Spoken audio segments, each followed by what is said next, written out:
The conference room fell silent as Adriana Vale's heels struck the marble floor like a judge's gavel. Her voice, sharp as broken glass, tore through another victim's career. But when her cold eyes locked onto Darius Cole, the quiet man in the back row who refused to look away, something shifted. "You think you can stare at me with disrespect?" she demanded. His response was steady, unflinching. "I was listening, Ms. Vale. Real respect means paying attention." The room held its breath. Everyone knew what came next. My office, 6 p.m. sharp. His job was over.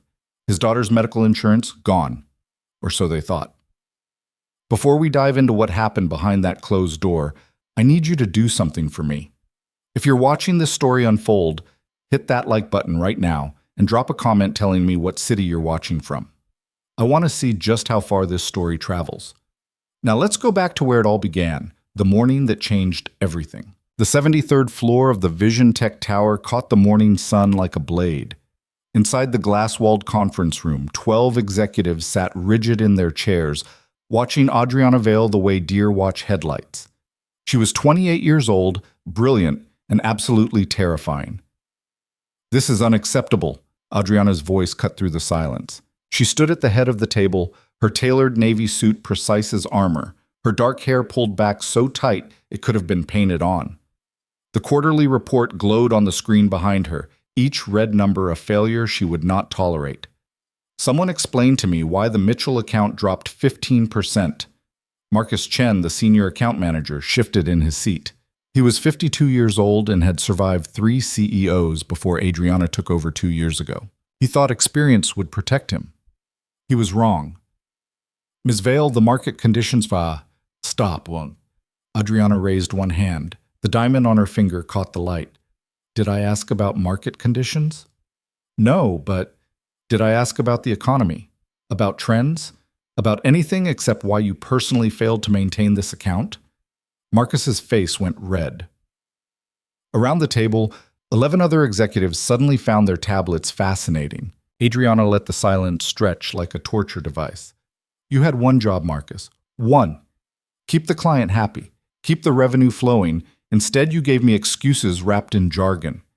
She leaned forward, palms flat on the polished table. "I don't accept excuses. I accept results. You have 48 hours to recover that account, or you're done." "Ms. Vale, with respect, 48 hours is what you have. Are we clear?" Marcus nodded, his jaw tight. Adriana straightened, smoothing her jacket with precise movements. Her eyes swept the room like a searchlight looking for the next target. That's when she saw him. Darius Cole sat 3 seats from the end, his broad shoulders relaxed against the leather chair, his hands folded calmly on the table. He was the only person in the room who wasn't staring at his notes or the floor or anywhere else that might save him from Adriana's attention. He was looking directly at her, his dark eyes steady and thoughtful. Adriana felt something she rarely experienced: surprise. Then, immediately after, irritation. "You," she pointed at him. "In the back." Darius didn't flinch. "Yes, Ms. Vale?" "What's your name?" "Darius Cole." "And what do you do here, Darius Cole?" "I'm a project coordinator in the development division." Adriana's perfectly shaped eyebrows rose slightly. "Development? So you're not even supposed to be in this meeting?" "I was asked to attend by Sarah Kim." Darius gestured toward the woman seated 2 chairs down from him. Sarah, the head of development, looked like she wanted to disappear into the carpet. She thought my insights on the client integration process might be helpful. "Helpful?" Adriana repeated the word like it tasted wrong. "And have you been helpful, Mr. Cole?" "I haven't spoken yet." "No, you haven't. But you've been staring at me for the past 10 minutes with what I can only interpret as disrespect." The room went so quiet that someone's phone vibrating on the table sounded like a chainsaw. Darius didn't move. His expression remained calm, almost gentle, which somehow made the moment even more intense. "I wasn't staring with disrespect, Ms. Vale," he said quietly. "I was listening." Listening requires ears, not eyes. Listening requires attention. Darius's voice was steady, respectful, but there was something underneath it, something solid as bedrock. You asked why the Mitchell account dropped 15%. I've been paying attention to your points about accountability and results. I was listening to understand your expectations. That's not disrespect. That's actually the opposite.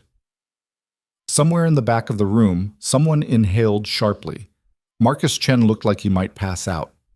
Sarah Kim closed her eyes like she was praying. Adriana stood perfectly still. Her face revealed nothing, but inside her chest, her heart was beating faster than it had in months. No one talked to her like this. No one. People cowered or flattered or quit. No one ever looked her in the eye and calmly suggested she was wrong. "Is that right?" she said softly, the dangerous kind of soft. "You're going to lecture me on respect?" "No, ma'am. I'm going to answer your question honestly." "Honest?" Adriana walked around the table slowly, her heels clicking against the hardwood like a countdown. "You think honesty protects you? You think because you phrase your insubordination politely, it somehow becomes acceptable?" "I think honesty is the only thing worth protecting," Darius said. He turned slightly in his chair to face her as she approached, maintaining eye contact. "And I wasn't being insubordinate. You asked me a question. I answered it." Adriana stopped 2 feet away from him. This close, she could see details she'd missed from across the room. Darius was probably in his early 30s, tall, maybe 6'2" or 6'3", with the kind of build that suggested he worked out because he needed the strength, not for vanity. His suit was off the rack, but clean and pressed. His watch was simple, functional. No wedding ring, but there was a thin tan line where one used to be. Most striking were his eyes. Deep brown, calm, and completely unafraid. Not because he was arrogant, because he was at peace with whatever happened next. "My office," Adriana said. 6 p.m. sharp. Don't be late."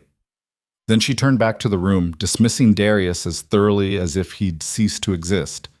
"The rest of you have work to do. I suggest you do it better than you've been doing it. Meeting adjourned." She walked out without looking back, leaving 12 executives and 1 project coordinator sitting in stunned silence. It was Sarah Kim who spoke first, her voice barely a whisper. "Darius? Oh my God! What did you just do, what?" The news spread through Vision Tech like wildfire in a drought. "Did you hear about the guy who talked back to the Ice Queen? Dead man walking on the 73rd floor. She's going to destroy him. You know how she is." By lunchtime, Darius Cole was famous. By 2 p.m., people he'd never met were stopping by his cubicle to offer condolences like he'd already died. By 3:30, someone from HR had quietly suggested he might want to update his resume. Darius listened to it all with the same calm expression he'd worn in the conference room. He thanked people for their concern. He assured them he was fine. And then he went back to work. His cubicle was in the corner of the development floor, near a window that looked out over the city. Darius kept it neat: a computer, a keyboard, a phone, and 1 framed photograph. The photo showed a little girl with bright eyes and a gap-toothed smile, wearing a hospital gown but grinning like she'd just won the lottery. Nia, 6 years old, his entire world. "Hey," a voice pulled him from his thoughts. Sarah Kim stood at the entrance to his cubicle, her arms crossed, her expression worried. "Can we talk?" "Of course." Sarah glanced around, then lowered her voice. "Darius, I am so sorry. I never should have brought you to that meeting. I don't know what I thought, that maybe having you there would help the presentation. I didn't think she'd—" "It's okay, Sarah. It's not okay. You might lose your job because I asked you to attend a meeting." Darius leaned back in his chair, considering her carefully. Sarah had been kind to him since he'd started at Vision Tech 8 months ago. She was one of the few executives who remembered her employees' names, who asked about their lives, who actually seemed to care. "Sarah, I didn't have to answer the way I did," Darius said gently. "That was my choice." "But she was completely out of line. You were just sitting there, and she's the CEO. She can run her meetings however she wants." "That doesn't make it right." Darius smiled, small and sad. "No, it doesn't. But I'm not going to lose sleep over someone else's behavior. I only have control over my own." Sarah shook her head slowly. "I don't know whether you're incredibly brave or incredibly stupid. Maybe both." She laughed despite herself, then sobered quickly. "Darius, listen to me. Adriana Vale does not forgive. Ever. When she calls you into her office tonight, she's going to fire you, and she's going to make sure you never work in this industry again. That's what she does to people who challenge her. Then that's what she does. You have a daughter, right? I've seen the picture. Something in Darius's expression shifted. Not fear exactly, but a deepening of the seriousness that already lived in his eyes. Nia, he said quietly. Yes. Then think about her. Walk into Adriana's office at 6 and apologize. Grovel if you have to. Tell her you were out of line, that you respect her authority, whatever she needs to hear. Save your job, Darius. For your daughter's sake. For a long moment, Darius didn't answer. He looked at the photograph on his desk, at Nia's smile, at the medical equipment visible in the background of the shot. When he spoke, his voice was soft but absolutely certain. Every night before Nia goes to sleep, she asks me one question. Daddy, did you do the right thing today? And every night, I want to be able to tell her yes. He looked up at Sarah. I appreciate your advice, I really do. But I can't teach my daughter that dignity is something you sell when you're scared. I can't tell her to stand up for herself and then spend my own life on my knees. Sarah's eyes filled with tears. You're going to lose everything. Maybe, Darius acknowledged, but I'll still have myself. And my daughter will still have a father she can respect. There was nothing more to say. Sarah squeezed his shoulder once, then walked away, leaving Darius alone with his conviction and his fear and the photograph of a little girl who thought her daddy could do anything. At 5:45, Darius saved his work, shut down his computer, and straightened his tie. Around him, the office had gone quiet. Everyone was watching, pretending not to watch. He could feel their eyes on him like weight. He picked up his leather messenger bag, old and worn but well cared for, and checked to make sure everything was inside. His wallet? His keys? A folder of documents? And a sealed envelope that he'd prepared during his lunch break. Then he walked to the elevator and pressed the button for the executive floor. The ride up felt longer than it should have. Darius watched the numbers climb, 68, 69, 70, and thought about Nia. She was with Mrs. Chen right now, the neighbor who watched her after school. In 2 hours, Darius would pick her up, make her dinner, help her with her homework, read her a story, and answer her nightly question. Daddy, did you do the right thing today? The elevator chimed. 73rd floor. The executive suite was all glass and steel and expensive art that Darius didn't understand. Adriana's assistant, a sharp-looking woman in her 50s named Patricia, glanced up from her desk as he approached. Mr. Cole? Yes, ma'am. I have an appointment with Mrs. Vale at 6. Patricia's expression softened slightly. She'd clearly heard the stories. She's expecting you. Go right in. Darius nodded his thanks and walked to the massive oak door at the end of the hall. He knocked once, firmly. Come in. Adriana's voice, cool and controlled. He opened the door and stepped into the lion's den. Adriana's office was exactly what he'd expected. Enormous, immaculate, and designed to intimidate. Floor-to-ceiling windows offered a view of the city that probably cost more than most people's houses. The furniture was modern and expensive. There were awards on the walls, magazine covers featuring her face, and absolutely nothing personal except a single photograph on her desk, facing away from visitors. Darius entered. Close the door. Darius entered. Close the door, she said. He did. Sit. There were 2 chairs facing her desk, low and deliberately uncomfortable. Darius sat in one, placing his bag on the floor beside him. He folded his hands in his lap and waited. Adriana kept reading. 1 minute passed, then 2. It was a power play. Make him sweat, make him nervous, make him understand exactly how small and unimportant he was. Darius waited patiently. Finally, Adriana looked up. Her green eyes were cold and calculating, the eyes of someone used to finding weaknesses and exploiting them. Do you know why you're here, Mr. Cole? I imagine you're going to fire me. You imagine correctly. She leaned back in her chair, studying him. What you did this morning was unacceptable. You questioned my authority in front of my entire leadership team. You implied that I don't understand what respect means. You made me look weak. That wasn't my intention. I don't care about your intentions. I care about results. And the result of your little speech was that you undermined me. That cannot stand. Darius nodded slowly. I understand. Do you? Adriana tilted her head. Because you don't seem particularly upset. Most people, when they're about to lose their job, at least have the decency to beg. Would begging change your mind? No? Then I won't waste your time. Adriana's eyes narrowed. You're not going to fight for this? No explanations? No promises to do better? You have a daughter, don't you? A sick daughter who needs the insurance this job provides? Something flickered in Darius's expression. Pain, quickly controlled, but his voice remained steady. How did you know about Nia? I know everything about my employees, Mr. Cole. Nia Cole, age 6, leukemia patient at St. Catherine's Children's Hospital. In remission now, but requires ongoing monitoring and medication. Your insurance covers 90% of her treatment. Without this job, you'd be looking at medical bills in the hundreds of thousands. Adriana paused. And yet here you sit, calm as a summer morning, refusing to apologize for disrespecting me. Why? Darius was quiet for a moment, choosing his words carefully. My wife died 3 years ago, he said finally. Complications from childbirth with our second child. We lost them both, Maya and the baby, in one night. Nia was 3 years old. She'd just been diagnosed with leukemia a month earlier.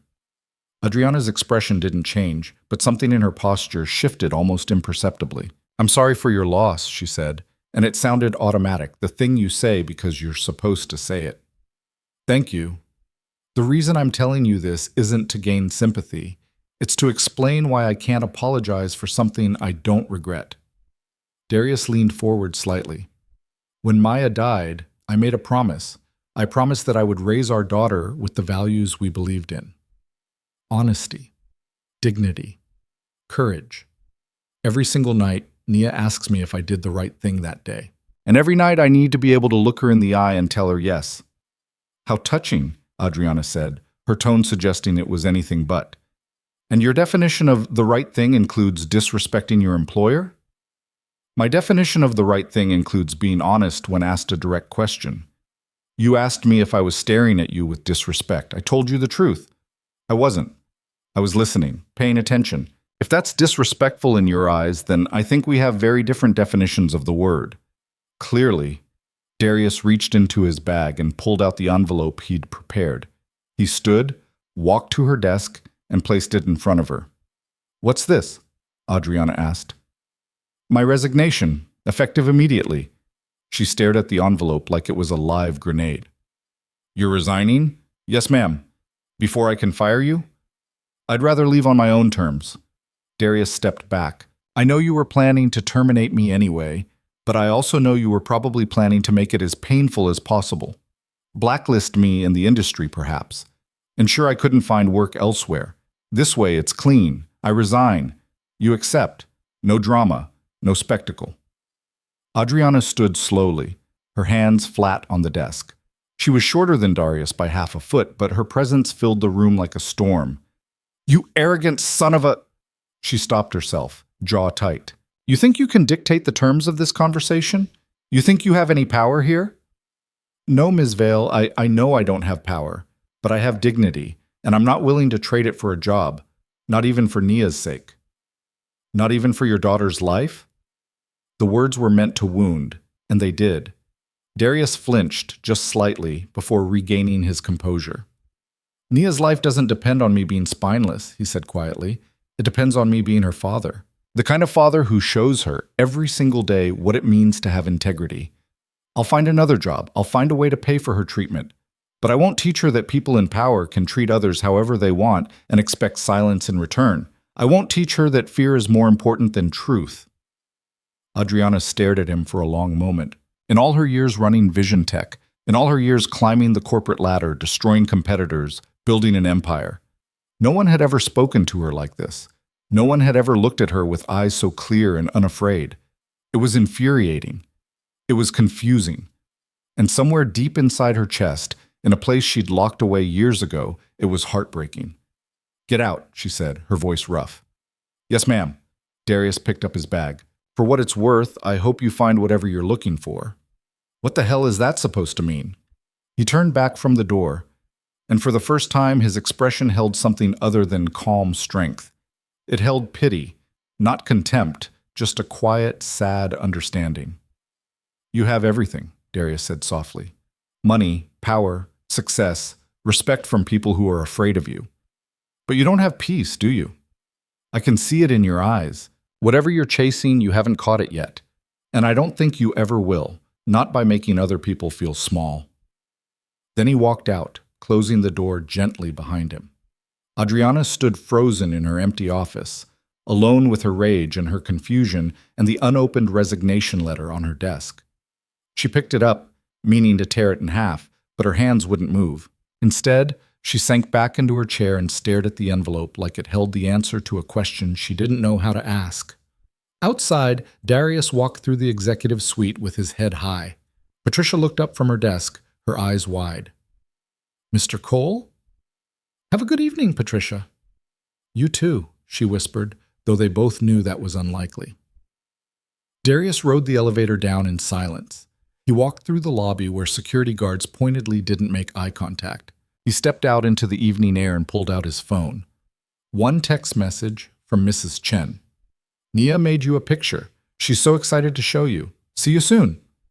Darius smiled, a real smile, warm and genuine, the first one he'd allowed himself all day. He typed back, "On my way. Tell her I can't wait." Then he put his phone away, squared his shoulders, and started walking. He had no job, no prospects, and medical bills that would crush most people, but he had his dignity. He had his daughter's respect. And tonight, when Nia asked if he'd done the right thing, he could look her in the eye and tell her yes. That had to be enough. It was all he had. Behind him, 73 floors up, Adriana Vale stood at her window and watched a man in an off-the-rack suit disappear into the crowd. And for the first time in 10 years, she felt something she'd thought she'd killed forever. Doubt. The apartment was small, but it was home. Darius unlocked the door to find Mrs. Chen sitting on his worn couch, reading a magazine while Nia colored at the coffee table. The moment his daughter heard the door, her head snapped up and her whole face transformed. "Daddy!" She scrambled to her feet and ran to him, nearly tripping over her own shoes in her excitement. Darius caught her up in his arms, lifting her high and spinning once before holding her close. She was light. Too light, even after months of improvement, but she was here, alive, laughing. "Hey, baby girl, I missed you." "I missed you more."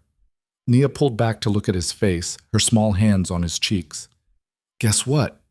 I got 100 on my spelling test, and Mrs. Patterson gave me a gold star, and I drew you a picture of us at the park." 100? That's amazing. I'm so proud of you." Mrs. Chen stood, gathering her things. She was 72, a retired nurse who'd lived next door for the past 2 years. She charged Darius almost nothing for watching Nia after school, insisting that she enjoyed the company. "She had a good day," Mrs. Chen said warmly. "Ate all her vegetables at lunch, did her homework without complaining, and only asked about you 17 times. "Only 17? She's getting better at waiting."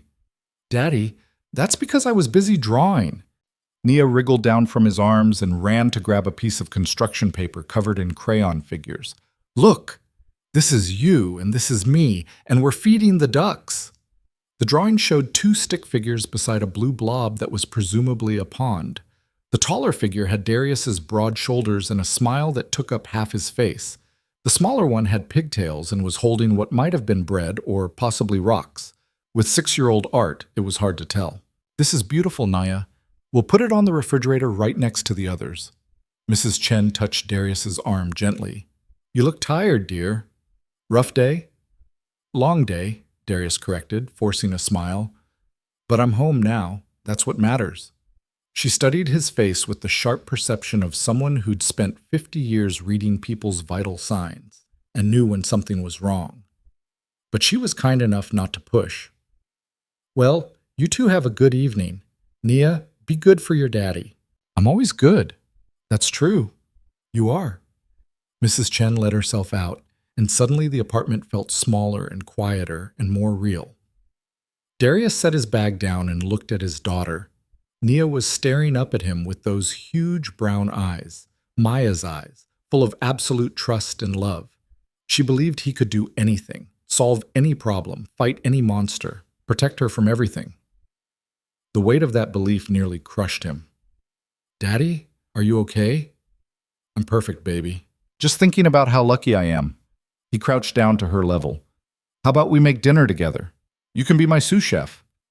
What's a sous chef? A helper chef, the best kind. Nia clapped her hands. I want to help. Can we make spaghetti? Spaghetti it is. They moved into the tiny kitchen, Darius pulling out ingredients while Nia dragged her step stool to the counter. This was their routine, the rhythm they'd built together over 3 years of just the two of them. He'd learned to cook after Maya died because takeout was expensive and Nia needed real food, especially during treatment. Now he could make a dozen simple meals with his eyes closed, and Nia knew exactly how to help with each one. While the water boiled and the sauce simmered, Nia chattered about her day. Her best friend Jasmine had shared cookies at lunch. They'd learned about butterflies and science.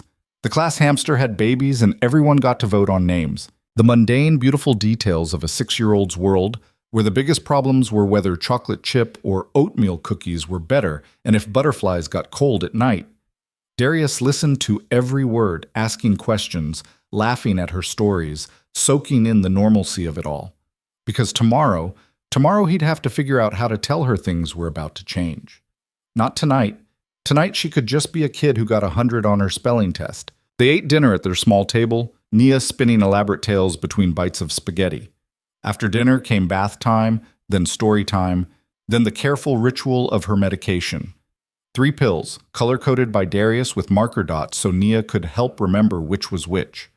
Blue dot with dinner, red dot before bed, yellow dot in the morning. Why do I still have to take these if I'm all better? Nia asked, not for the first time.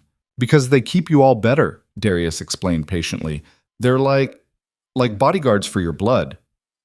Bodyguards are cool. Nia swallowed the red dot pill with a sip of water. Daddy, can I ask you something? You can ask me anything, baby. At school today, Jasmine said her mom and dad were getting a divorce. She was really sad about it. Nia's voice got smaller. Is that going to happen to us? Darius's heart broke and mended in the same breath. He pulled Nia into his lap, wrapping his arms around her. No, sweetheart, that's not going to happen to us. But Jasmine said divorce is when parents don't want to be together anymore. And we don't have mommy, so does that mean what? Nia, look at me. He waited until her eyes met his. Mommy didn't leave because she wanted to. She had to go because she got very, very sick, and the doctors couldn't make her better. But that doesn't mean she ever stopped loving us. And it definitely doesn't mean I'm going anywhere. You and me, we're a team, forever. No matter what, okay? Okay? Nia hugged him tight. I miss her. I miss her too. Every day. They sat like that for a while, father and daughter, holding each other in the soft lamplight of a bedroom decorated with butterflies and stars. Eventually, Nia yawned, and Darius tucked her into bed, pulling the covers up to her chin. Story? She asked hopefully. 1 chapter. It's a school night. 2 chapters? 1.5. Deal. Darius picked up their current book, a story about a girl who could talk to animals, and read until Nia's breathing deepened and her eyes drifted closed. He finished the chapter anyway, his voice soft, because sometimes she was only pretending to sleep, and he didn't want to disappoint her. When he was sure she was really out, he kissed her forehead and stood. But before he could leave, her drowsy voice stopped him. Daddy? Yeah, baby? Did you do the right thing today? There it was, the question that mattered more than anything else in the world. Darius looked at his daughter's sleepy face, at the trust written in every line of her expression, and he made his choice. Yes, he said firmly. I did. Good. Nia smiled without opening her eyes. That makes me proud.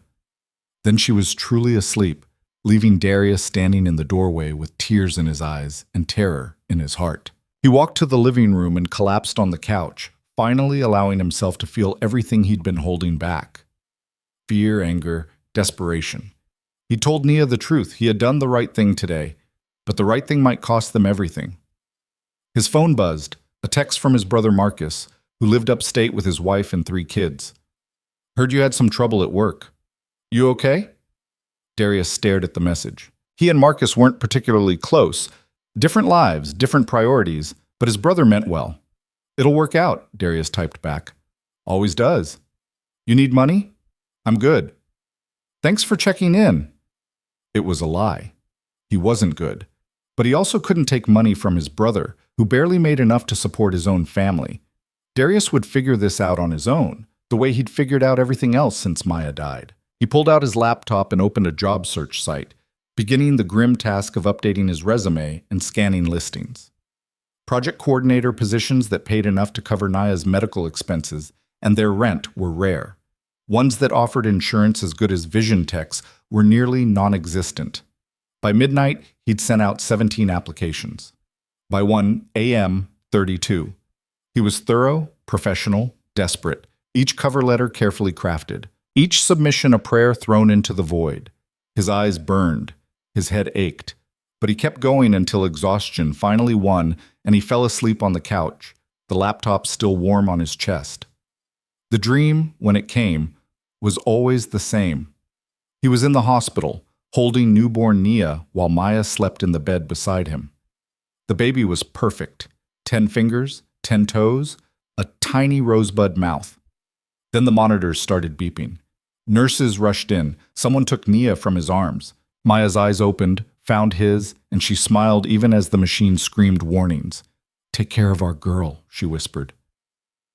And then she was gone, and he was alone, and he couldn't breathe, couldn't move, couldn't do anything but stand there while the world ended. Darius jerked awake at 5:30 in the morning, his face wet, his chest tight. The apartment was still dark. Nia was still sleeping.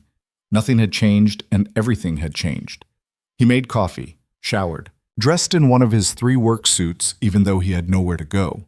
Habits died hard. When Nia woke up at 6:15, he had breakfast ready, scrambled eggs, toast, orange juice, and her yellow dot pill. She stumbled out of her room in pajamas covered with dancing penguins, her hair a wild halo around her head. "Morning, Daddy." "Morning, sunshine. Sleep good?" "I dreamed about Mommy. She was teaching me how to fly." Darius's throat tightened. "That sounds like a good dream." "It was. She said you were doing a really good job taking care of me." He had to turn away, pretending to be busy with the coffee maker, until he could trust his voice again. "Eat your breakfast, baby. We can't be late for school." The morning routine unfolded like clockwork. Breakfast, getting dressed, brushing teeth, packing her backpack. Darius walked Nia the 3 blocks to Jefferson Elementary, her hand warm in his, her backpack bouncing against her shoulders. At the school gates, she turned and hugged him tight. "Love you, Daddy." "Love you more, baby girl. Have the best day." "You too." She ran off to join her friends, and Darius stood watching until she disappeared inside. Then he walked back to the apartment, his footsteps heavy, and faced the question he'd been avoiding. What now? His phone rang. Unknown number. Darius almost didn't answer, but something made him pick up. "Hello? Mr. Cole?" A woman's voice, professional and crisp. "This is Patricia Ramirez from Vision Tech." His heart stopped. "Yes?" "Ms. Vale would like to see you in her office at 10 a.m. this morning. I resigned yesterday. She's aware. She'd still like to meet with you. Will you be available?" Darius closed his eyes. This was it. The other shoe dropping. Adriana was going to make sure his resignation turned into something worse. A termination for cause, maybe. A blacklist guarantee. One final humiliation to remind him of his place. "I'll be there," he said quietly. "Excellent. 10 a.m. sharp. Have a good day, Mr. Cole." The line went dead. Darius sat down heavily at his kitchen table, staring at nothing. He had 3 hours to prepare for whatever Adriana Vale had planned. 3 hours to armor himself for another confrontation with a woman who seemed determined to break him. He thought about not going, just ignoring the summons and continuing his job search. But that felt cowardly, and if there was one thing Darius refused to be, it was a coward. At 9:30, he left the apartment. The subway ride to Vision Tech felt surreal, like retracing the steps of a ghost. When he walked into the building, the security guard at the desk looked up in surprise. "Mr. Cole, I thought you'd be... I have a meeting with Miss Vale." "Oh, go ahead then." The elevator, the 73rd floor, Patricia's desk. The same route as yesterday, but everything felt different now, final. Patricia looked up as he approached, her expression unreadable. Right on time. Go ahead in. Do you know what this is about? Darius asked.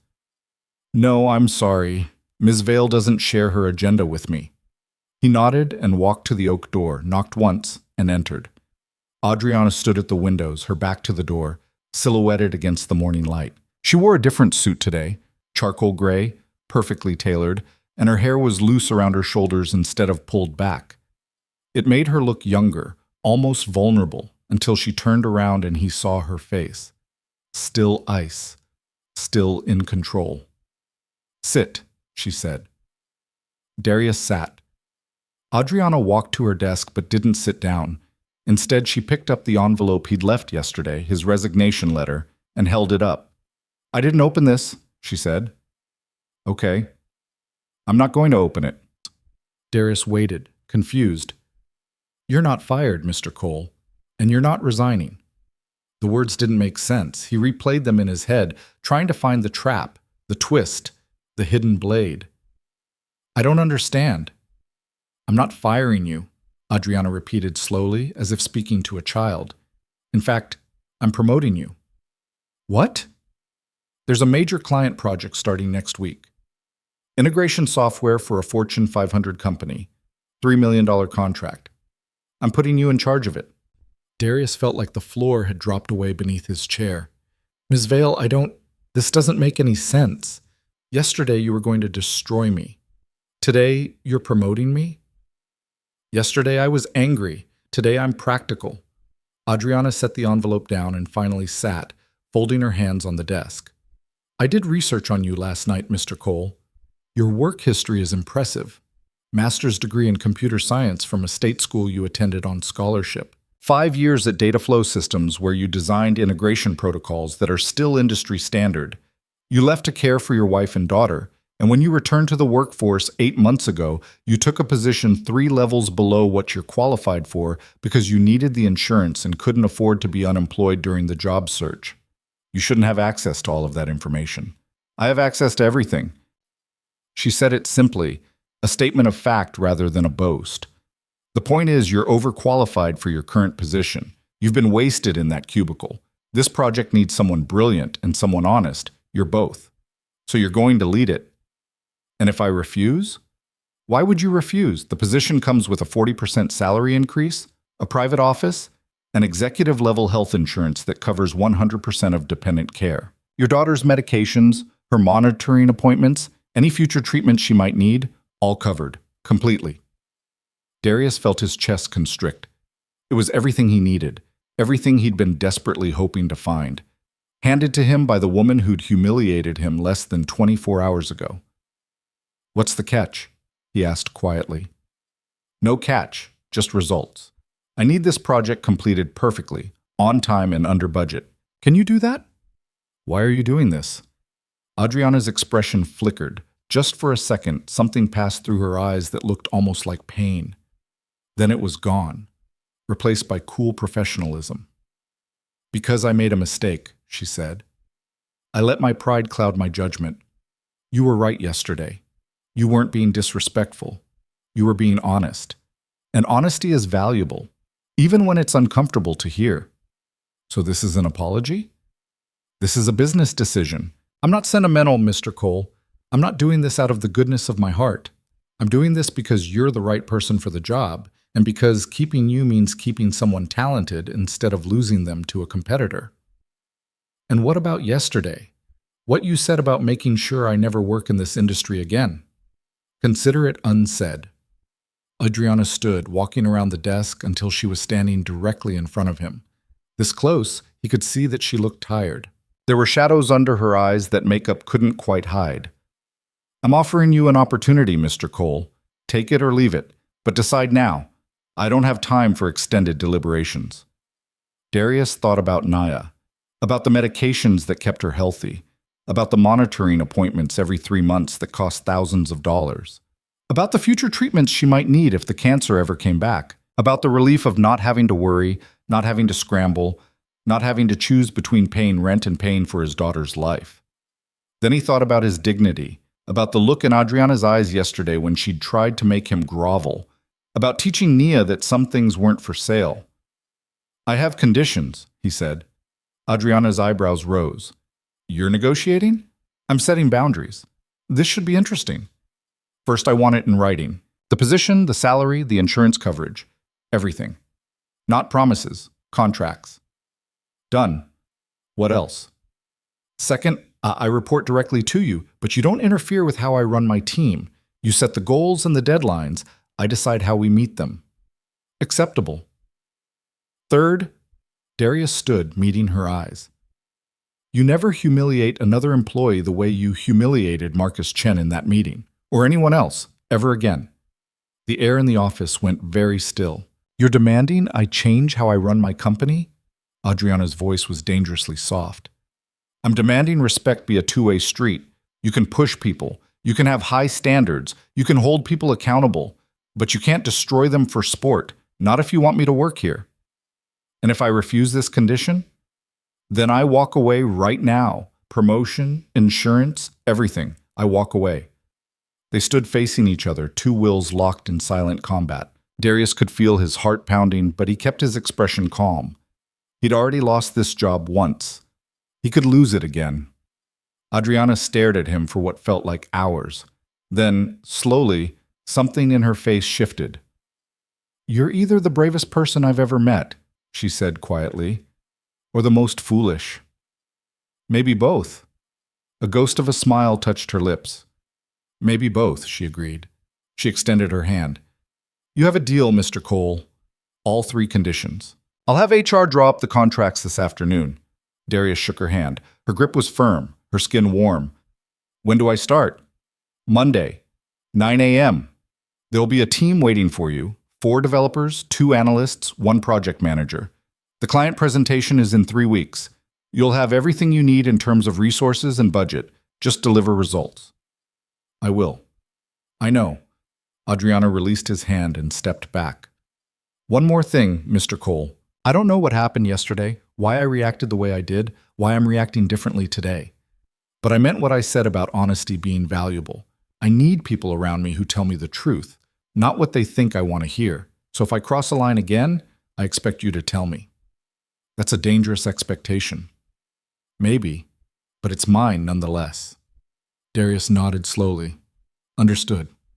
Good. Now get out. I have actual work to do. It was a dismissal, but there was no venom in it. Darius picked up his bag and headed for the door. His hand was on the knob when Adriana spoke again. Mr. Cole? Yes? Your daughter, Naya. I hope she stays healthy. Darius turned back. Adriana was sitting at her desk again, already looking at her computer screen, her face unreadable. Thank you, he said softly. That means more than you know. He left, closing the door quietly behind him, and walked past Patricia's desk in a daze. The elevator ride down felt like descending from another planet. When he stepped out into the lobby, his phone buzzed with a text from HR. Please come to the 5th floor to complete new employment paperwork. Congratulations on your promotion. It was real. This was actually happening. Darius spent the next 2 hours in HR, signing contracts and filling out forms and trying to process the magnitude of what had just occurred.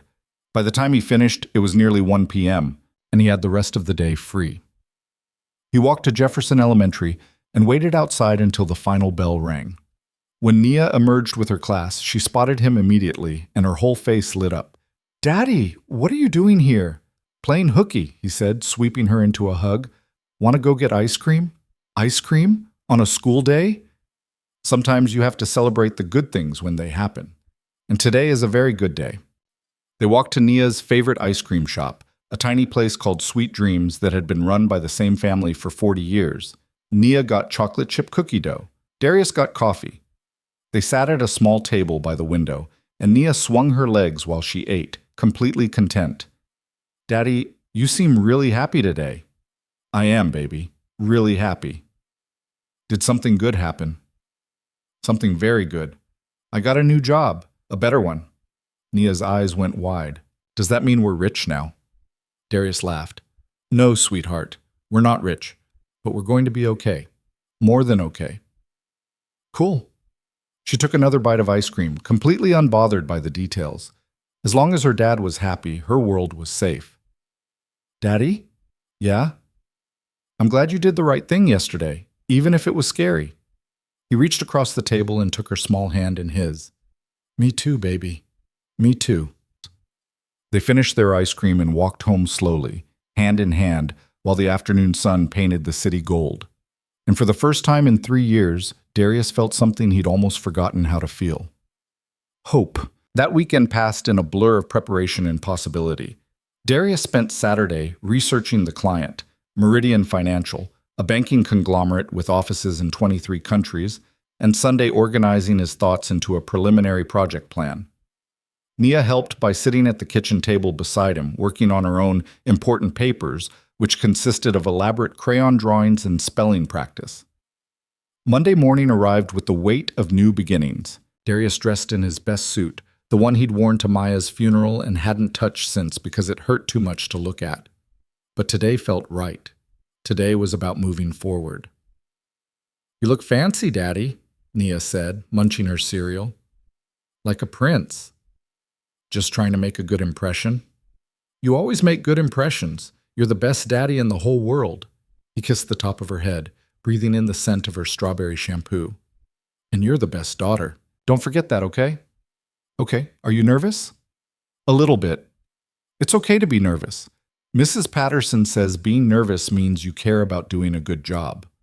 Mrs. Patterson is very smart.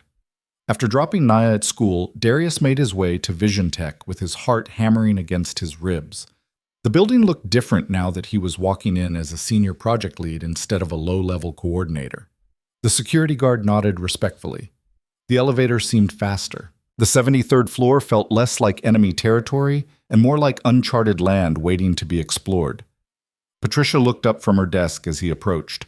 "Good morning, Mr. Cole. Your office is ready. Room 7315, just down that hallway. Your team is waiting in the conference room across the hall." "Thank you, Patricia." "And Mr. Cole?" She lowered her voice. "Good luck. We're all rooting for you." Her kindness steadied him. Darius found his office, a corner space with windows overlooking the city and furniture that didn't look like it came from a discount warehouse, and set down his bag. On the desk was a sleek new laptop, 2 monitors, and a nameplate that read Darius Cole, Senior Project Lead. He allowed himself 10 seconds to absorb the reality of it. Then he walked across the hall to meet his team. The conference room held 5 people, all looking varying degrees of curious, skeptical, and nervous. Darius recognized one of them, Jennifer Park, a sharp-minded developer who'd helped him troubleshoot code a few months back. The others were strangers. "Good morning," Darius said, closing the door behind him. "I'm Darius Cole. I know this is unusual, a project coordinator suddenly becoming your team lead, so let's address it head on. Some of you probably think I got this position through politics or luck. You're entitled to that opinion. But I'm going to prove you wrong by leading this team to deliver the best integration system Meridian Financial has ever seen. That's my promise. Now, let's go around the room. Tell me your name, your specialty, and one thing you need from me to do your best work." The skepticism didn't vanish immediately, but it softened. People responded to directness, to honesty, to being treated like professionals instead of subordinates. One by one, they introduced themselves. Jennifer Park, lead developer, who needed clear requirements and minimal micromanagement. David Torres, systems analyst, who needed access to Meridian's existing infrastructure data. Rachel Kim, data specialist, who needed confirmation that they'd have budget for proper security protocols. Michael Chen, junior developer, fresh out of college, and eager to prove himself. And finally, Lisa Hendricks, the project manager who'd been with Vision Tech for 12 years and looked like she'd swallowed something sour when she learned she'd be working under someone who'd been a coordinator last week. "I need honesty," Lisa said when it was her turn. "If we're going to hit this deadline, I need to know you're not going to sugarcoat problems or hide mistakes until they become disasters." "You have my word," Darius said. "Honesty is non-negotiable on this team. If something's wrong, we say it. If someone needs help, we ask. If we're about to miss a milestone, we communicate immediately. No hiding, no politics, no throwing each other under the bus to save ourselves. We succeed together or we fail together. Agreed?"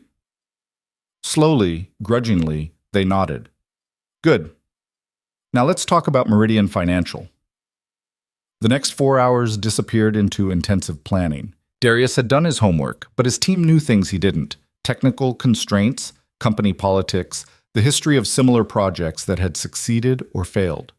He listened more than he spoke, taking notes, asking questions, building a mental map of the challenges ahead. By 1 o'clock, they had the skeleton of a plan. By 3, they divided responsibilities and set their first major milestone. By 5, when Darius called the meeting to a close, something had shifted. The team wasn't entirely sold on him yet, but they were willing to give him a chance. "Good work today, everyone," Darius said. "Go home. Rest. We start building tomorrow." As the team filed out, Jennifer hung back. "Hey, Darius, can I talk to you for a second?" "Of course." She glanced at the door to make sure they were alone. "I just wanted to say, I'm glad you're leading this. I've seen how you work. You're thorough and you're fair. We need more of that around here." Thank you, Jennifer. That means a lot. Just don't let the pressure get to you. This place has a way of chewing people up." She paused. "And be careful around Vale. I know she promoted you, but that doesn't mean she won't throw you under the bus if things go south. She's got a reputation."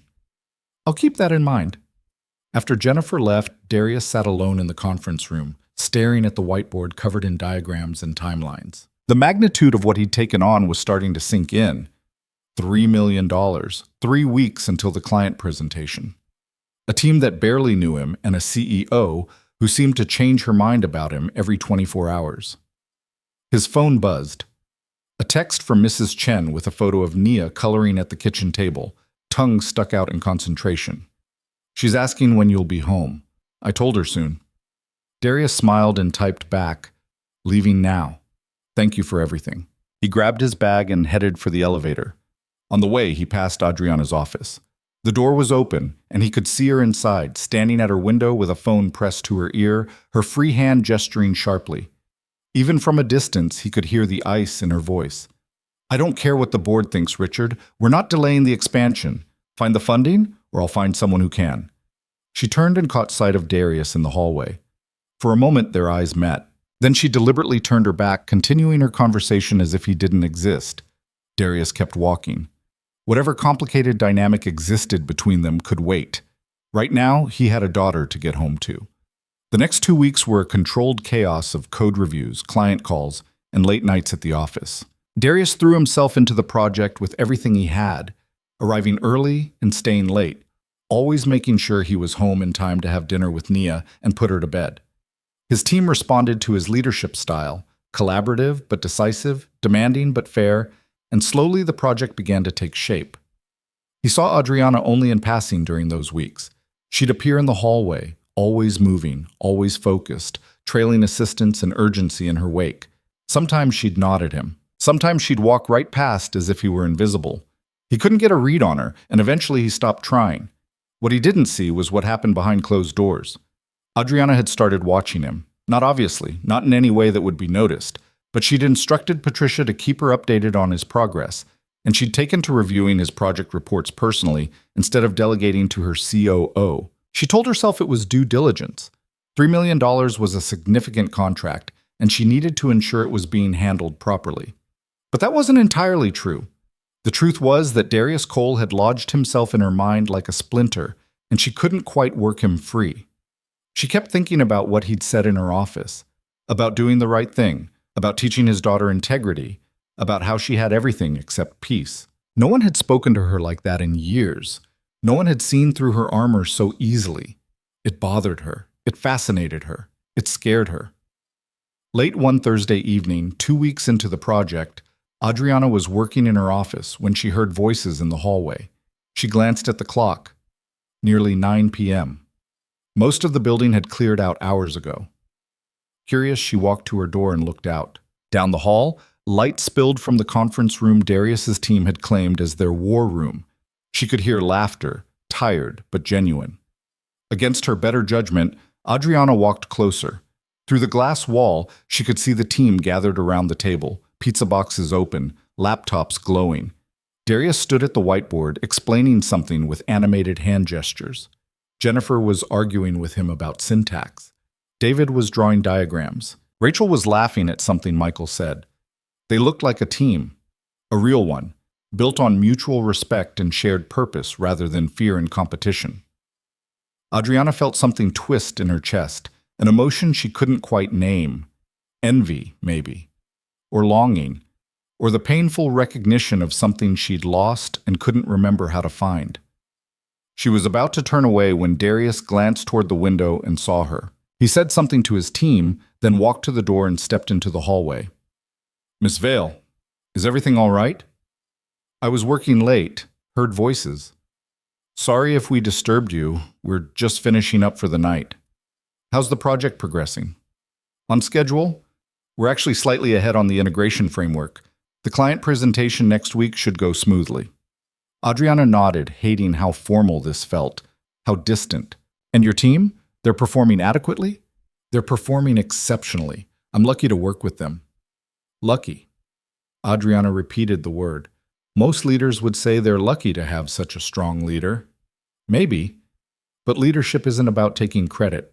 It's about creating the conditions for other people to succeed. There it was again. That quiet confidence, that refusal to posture or inflate himself.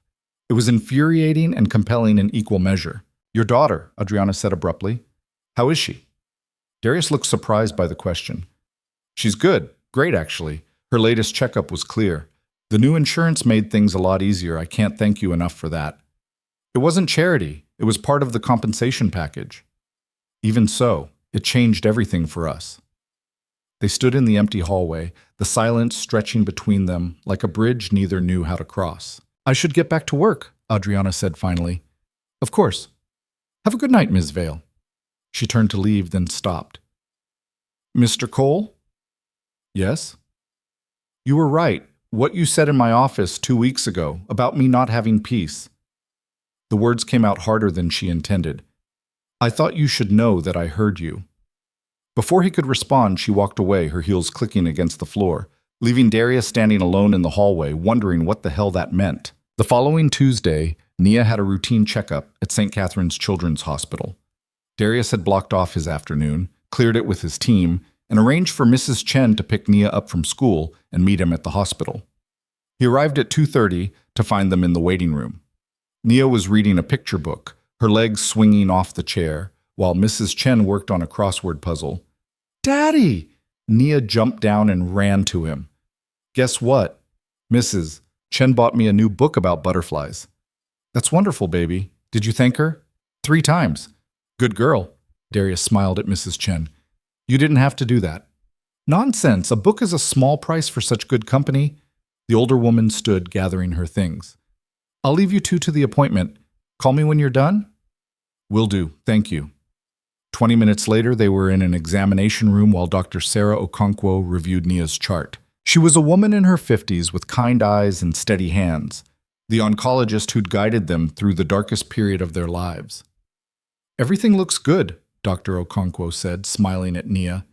"Your blood work is perfect. Your white cell count is exactly where we want it, and you've grown half an inch since your last visit."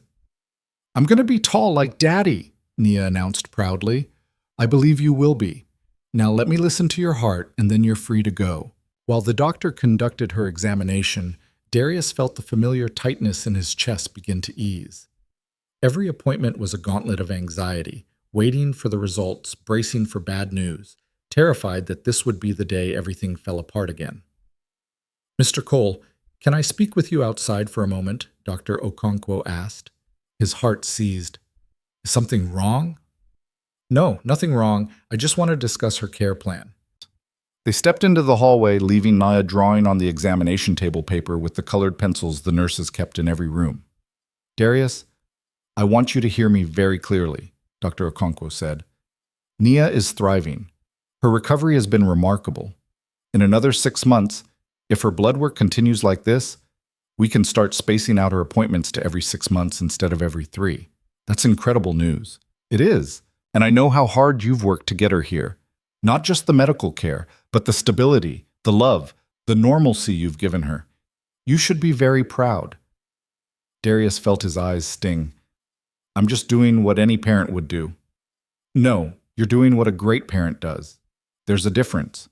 She paused. I also noticed in her file that her insurance coverage has improved significantly.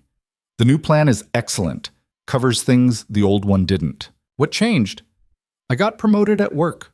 Better benefits package. Well, whatever you're doing, keep doing it. It's working. They collected Naya, who chattered happily about how she was going to grow up to be a doctor just like Dr. Okonkwo and help other kids feel better. On the way out of the hospital, they stopped at the cafeteria for ice cream, their tradition after every successful appointment. Daddy, can I ask you something? Nia said, chocolate ice cream rimming her mouth. Always. Why do we come to the hospital if I'm all better? Darius had been expecting this question for months. He chose his words carefully. Remember how I told you that your medicine is like bodyguards for your blood? Yeah. Well, Dr. Okonkwo is like the captain of the bodyguards. She checks in to make sure they're doing their job and that you're staying strong and healthy. We come here so she can give you a good report, which she did today. So I'm really better? You're really better, baby. Nia grinned, gap-toothed and brilliant. Good. Because I want to join soccer when I'm 7, and you can't play soccer if you're sick. Soccer, huh? That's new. Jasmine plays soccer, and she says it's really fun and you get to kick the ball really hard. We'll talk about soccer when you're 7. Deal? Deal. They finished their ice cream and headed home. Darius made dinner while Nia did homework, and they were halfway through a chapter of their current book when his phone rang. Unknown number. He almost ignored it, but something made him answer. Hello? Mr. Cole? Patricia's voice, but strained, urgent. I apologize for calling so late, but Ms. Vale needs to see you immediately. Darius glanced at the clock. 8:15. Tonight? Yes, she said it's urgent. Can you come to the office? Every instinct told him to say no. But there was something in Patricia's voice, worry, maybe, or fear, that made him hesitate. I have my daughter. I can't leave her alone. Please, Mr. Cole. She wouldn't ask if it wasn't important. He looked at Naya, who was watching him with wide eyes. Give me 20 minutes. Darius called Mrs. Chen, explained the situation, and waited until she arrived before kissing Nia goodnight and promising he'd be back soon. Then he caught a cab to Vision Tech, his mind racing through possibilities. Had something happened with the project? With the client? With Adriana herself? The building was nearly empty at this hour. The security guard waved him through without question. The elevator ride to the 73rd floor felt ominous, like ascending to a storm. Patricia's desk was empty. Adriana's office door was closed. Darius knocked. Come in. He opened the door and stopped dead. Adriana sat behind her desk, but she looked nothing like the polished CEO he was used to seeing. Her hair was disheveled, her suit jacket was draped over her chair, her eyes were red, though whether from crying or exhaustion, he couldn't tell. On her desk sat a bottle of expensive scotch in a single glass, half empty. Ms. Vale? What's wrong? Close the door. He did, then approached her desk slowly, like approaching a wounded animal. Sit down, Mr. Cole. Are you all right? I said sit down. Darius sat. Adriana poured herself another measure of scotch, drank it in one swallow, and set the glass down with a sharp click. Do you know what today is? She asked, her voice rough. Tuesday? It's the anniversary of the day I lost my baby. The words hung in the air like smoke. Darius felt his chest tighten with a sympathy so acute it was almost painful. I'm so sorry, he said quietly. Don't you dare pity me. Adriana stood abruptly, walking to her windows, staring out at the city lights below. I was 24, just made partner at my law firm. Youngest in the company's history. I was unstoppable, brilliant, on my way to running the world. And then I got pregnant. Darius didn't speak. He just listened. The father was a colleague. We weren't serious, just a few months of convenience and attraction. When I told him, he said he'd support whatever I decided. Very modern, very enlightened. Her voice dripped bitterness. I decided to keep it. I thought I could do both, have the career and have the baby. I thought I was strong enough. She turned to face him, and in the dim light of the office, she looked young and lost. I worked 90-hour weeks. I ignored every warning sign. I told myself rest was for weak people, that I could push through anything.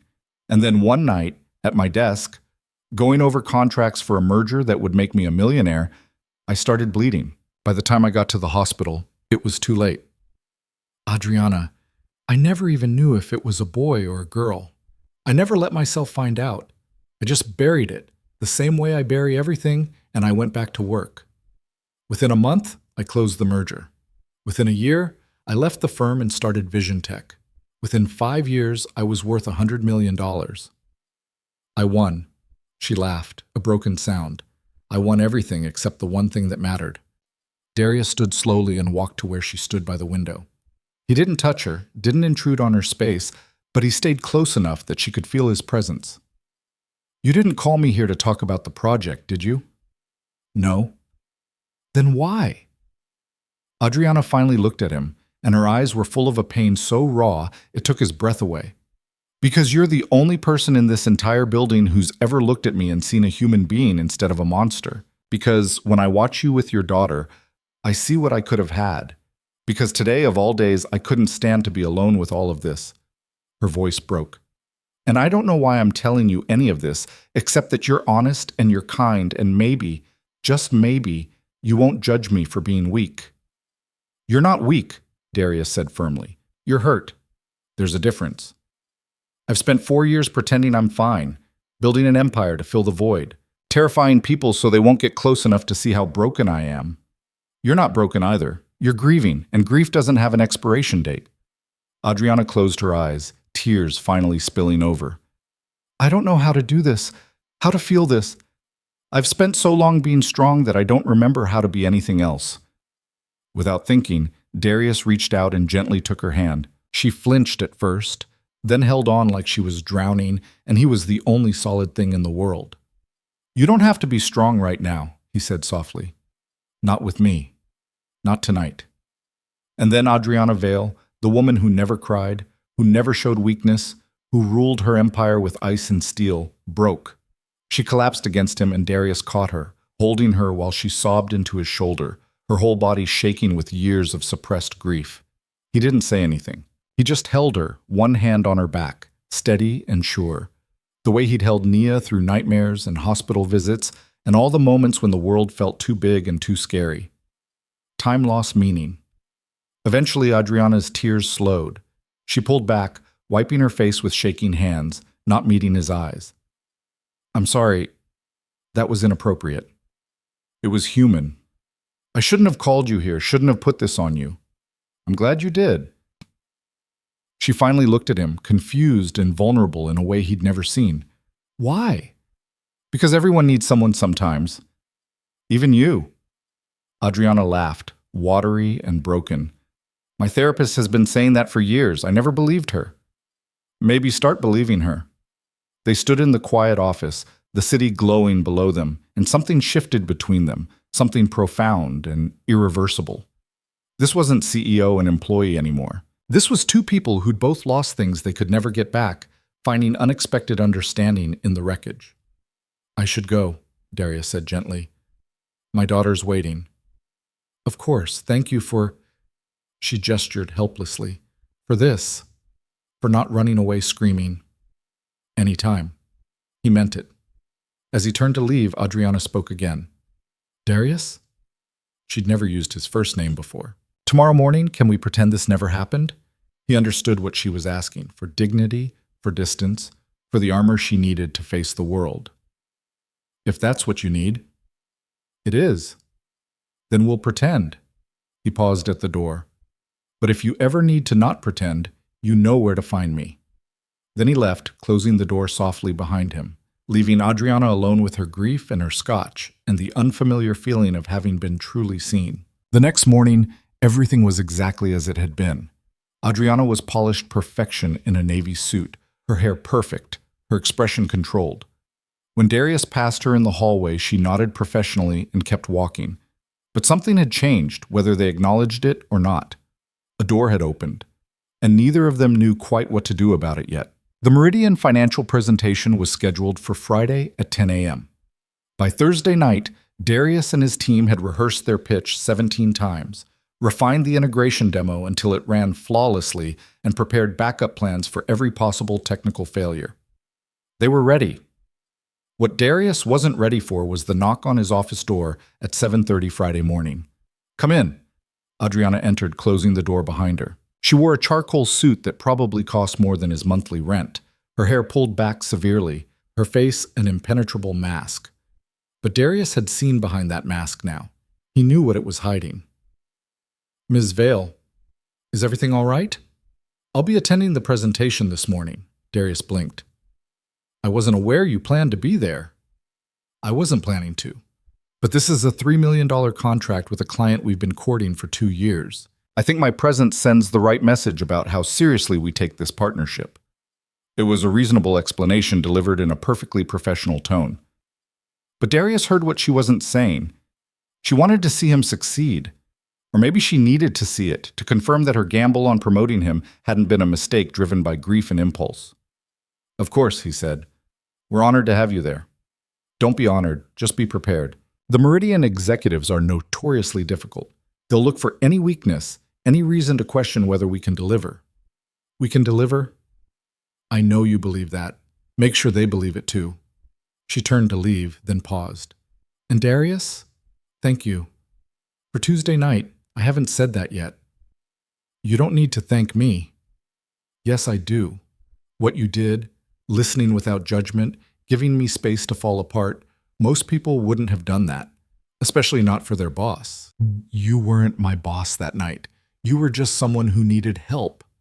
Something flickered in Adriana's eyes.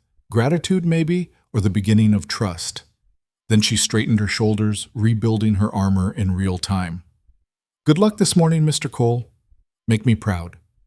Then she was gone, leaving Darius alone with the weight of her expectations and his own determination not to let her down.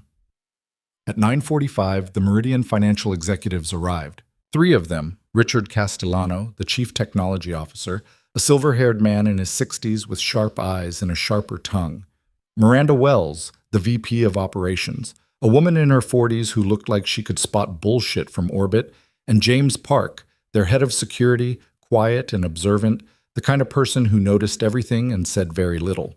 Adriana greeted them personally in the lobby, all charm and confidence, guiding them to the executive conference room where Darius's team had set up.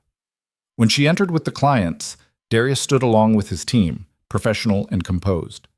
"Mr. Castellano, Miss Wells, Mr. Park, allow me to introduce Darius Cole, the senior project lead for this initiative, and his team." Handshakes were exchanged, pleasantries were offered.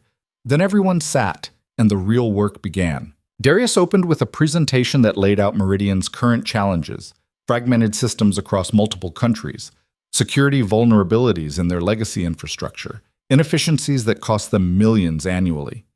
He spoke clearly and confidently, making eye contact with each executive, demonstrating that he understood not just the technical problems, but the business impact.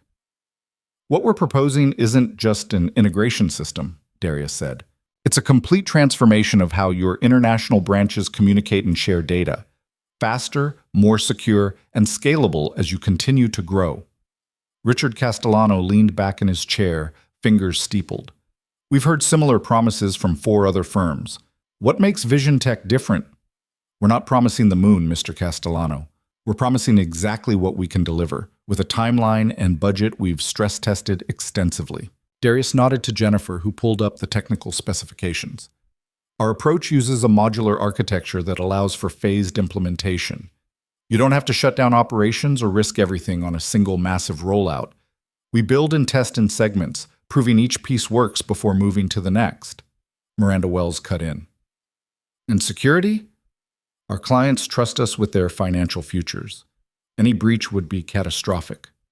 Rachel Kim stepped forward, her expertise evident in every word. "We've designed a triple redundant security protocol with end-to-end encryption, real-time threat monitoring, and automatic fail-safes. Every transaction is verified through blockchain authentication, making it virtually impossible to compromise without detection." James Park, who'd been silent until now, spoke up. "Virtually impossible isn't impossible. What happens when someone finds the vulnerability? Because they always do." "You're absolutely right," Darius acknowledged, "which is why we've built in a rapid response system. Any security anomaly triggers immediate alerts and automated containment protocols. Our team monitors the system around the clock, and we guarantee a response time of under 15 minutes for any potential threat. For the next hour, the Meridian executives threw questions at them like grenades. Jennifer fielded technical queries about the codebase. David explained the integration with their existing infrastructure. Michael demonstrated the user interface. Lisa walked them through the project timeline and resource allocation. And through it all, Darius orchestrated, stepping in when needed, deferring to his team's expertise when they knew better, presenting a united front of competence and preparation. Adriana watched from her seat at the side of the room, saying nothing, her face revealing nothing. But inside, she was riveted. She'd sat through hundreds of presentations in her career, but this was different. Darius wasn't performing. He wasn't trying to dazzle or intimidate. He was simply showing them the truth, that his team had done the work, understood the problems, and created a real solution. It was compelling in a way that ego and flash could never be. At 11:30, after the technical demonstration concluded flawlessly and the last question had been answered, Richard Castellano stood. "We need to discuss this internally. We'll have a decision for you by Monday." It was dismissal dressed as courtesy. Darius shook hands again, his team following suit, and then the Meridian executives were escorted out by Adriana, leaving the team alone in the conference room. For a long moment, no one spoke. Then Jennifer let out a breath she'd apparently been holding since 9:45. "Did that just happen? Please tell me that just happened." "That happened," David confirmed, grinning. "And we didn't screw it up." "We were amazing," Rachel said, then looked at Darius. "You were amazing. The way you handled Castellano's skepticism, the way you kept everything on track, that was masterclass leadership." "We were all amazing," Darius corrected. "Every single person in this room showed up and delivered. That's what made the difference." Michael, who'd barely spoken during the presentation, but whose UI demonstration had been flawless, looked like he might cry from relief. "Do you think they'll say yes?" "I think we gave them every reason to say yes," Lisa said. She'd been skeptical of Darius at the start, but somewhere over the past 3 weeks, that had shifted into respect. "Now we wait."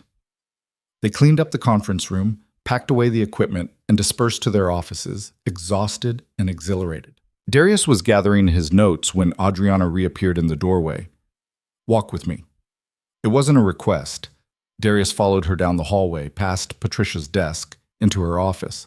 She closed the door and leaned against her desk, studying him. "That was exceptional," she said finally. "Thank you. The team worked incredibly hard." "Stop deflecting credit. You led that presentation brilliantly. You anticipated their concerns, you demonstrated genuine expertise, and you made them trust you. That's rare." "I just did my job." "No, you did far more than your job. You proved me right for promoting you, and you have no idea how satisfying that feels after spending 2 weeks wondering if I'd made a terrible mistake." Darius smiled slightly. "You were worried?" "Terrified. I gambled a major client relationship on a man I'd only met once, who I'd humiliated in front of my leadership team, who had every reason to make me regret it. Yes, I was worried." "But you did it anyway." "I did it anyway." Adriana walked to her windows, that familiar position where she seemed to feel safest. "Do you want to know why?" "I assumed it was because you saw something in my work history, my qualifications. That was part of it. But mostly," she turned to face him, "mostly it was because you were the first person in 10 years to look me in the eye and tell me I was wrong. The first person to choose dignity over survival. And I thought, if I'm going to rebuild this company into something other than a monument to my own pain, I need people like you. People who care about more than just winning." "What happened to the Ice Queen who fired people for breathing wrong?" "She's still here, but she's trying to be better." Adriana's voice softened. "You made me want to be better." The air between them felt charged, heavy with unspoken things. Darius knew he should say something professional, something that maintained the appropriate boundaries between CEO and employee. But what came out instead was the truth. "You're already better than you think you are. You just don't let anyone see it." "Maybe I'm starting to." Before either of them could examine what that meant, Adriana's phone buzzed. She glanced at it and her expression shifted back to business mode. "I have a board call in 5 minutes, but Darius, good work today. Truly." "Thank you, Ms. Vale." Adriana. The word came out before she could stop it. When it's just us, you can call me Adriana. Darius nodded slowly, understanding the gift she was offering. Not just permission to use her first name, but permission to see her as a person rather than a position. Adriana, he said, testing it. Have a good weekend. You too. Spend time with your daughter. You've earned it. He left, and Adriana watched him go, wondering what exactly she was doing and why she couldn't seem to stop. That evening, Darius picked Nia up from Mrs. Chen's apartment and took her to the park, pushing her on the swings until his arms ached and she was breathless with laughter. They fed the ducks with bread Mrs. Chen had saved for them, and Nia told him elaborate stories about the ducks' secret lives as undercover agents. That one's the boss, she said, pointing to a particularly aggressive mallard. He tells all the other ducks what to do. Kind of like Ms. Vale at my work. Is Ms. Vale a duck? Darius laughed, the sound carrying across the pond. No, baby. She's just very good at being in charge. Do you like working for her? It was an innocent question, but it made Darius pause. Did he like working for Adriana? A month ago, he would have said no without hesitation. Now the answer was more complicated. I respect her, he said carefully. She's smart and she works hard and she's trying to do better. That's good. Mrs. Patterson says trying to do better is important, even if you mess up sometimes. Mrs. Patterson is very wise. They stayed until the sun started setting, painting the sky in shades of orange and pink. On the walk home, Nia slipped her small hand into his. Daddy, I'm glad you didn't get fired. Me too, sweetheart. Because if you got fired, we couldn't come to the park and feed the ducks. We'd still feed the ducks. I'd make sure of it. But it's better this way, right? Because you're happy now. Darius looked down at his daughter, this remarkable little person who noticed everything and loved so fiercely. Yeah, baby, it's better this way. That night, after Nia was asleep, Darius sat on the couch with a beer he didn't particularly want and thought about everything that had changed in 3 weeks. New job, new responsibilities, new understanding of a woman who'd seemed like a villain and was turning out to be something far more complicated. His phone buzzed. A text from an unknown number. This is Adriana. Patricia gave me your personal number. I hope that's all right. Darius stared at the message, his heart doing something strange in his chest. He typed back. Of course. Is everything okay? 3 dots appeared, then disappeared, then appeared again. Yes. I just wanted to say again, what you did today was remarkable. Your team is lucky to have you. Vision Tech is lucky to have you. Thank you. That means a lot. And Darius? What you did Tuesday night, letting me fall apart and not making me feel pathetic about it. I haven't forgotten. I don't think I ever will. He sat with that for a moment, choosing his words carefully. Everyone deserves to be seen. Even CEOs who pretend they're made of ice. Especially those, maybe. Get some rest, Adriana. Monday will be here before we know it. You too. Give Nia a hug from me. Darius stared at that last message for a long time. It was crossing a line, acknowledging his daughter, inserting herself however gently into his personal life. But it didn't feel invasive. It felt like someone who understood what mattered to him and wanted to honor it. I will, he typed back. Good night. Good night. The weekend passed in a blur of normal life. Grocery shopping, laundry, a movie night with Nia, where they watched an animated film about a girl who could control ice, and Nia insisted they watch it twice. Sunday morning brought another text from Adriana. Meridian called. They want to move forward. Contract signing is Wednesday. You did it. Darius read the message 3 times, letting the reality sink in. They'd won. His team's first major project had succeeded before it even officially began. That's incredible news. Thank you for believing in us. I believed in you. There's a difference. Monday morning, the office was electric with the news. Word had spread about the Meridian contract, and suddenly Darius couldn't walk down a hallway without people congratulating him. Sarah Kim stopped by his office with coffee and a genuine smile. I heard about the presentation. People are saying it was the best pitch Vision Tech has done in years. The team deserves all the credit. The team had a great leader. Don't sell yourself short, Darius. She paused. And between you and me, there's been a change in the building since you got promoted. Adriana's different. Less terrifying, more human. I don't know what you did, but whatever it is, keep doing it. After Sarah left, Jennifer appeared in his doorway. Got a minute? Always. What's up?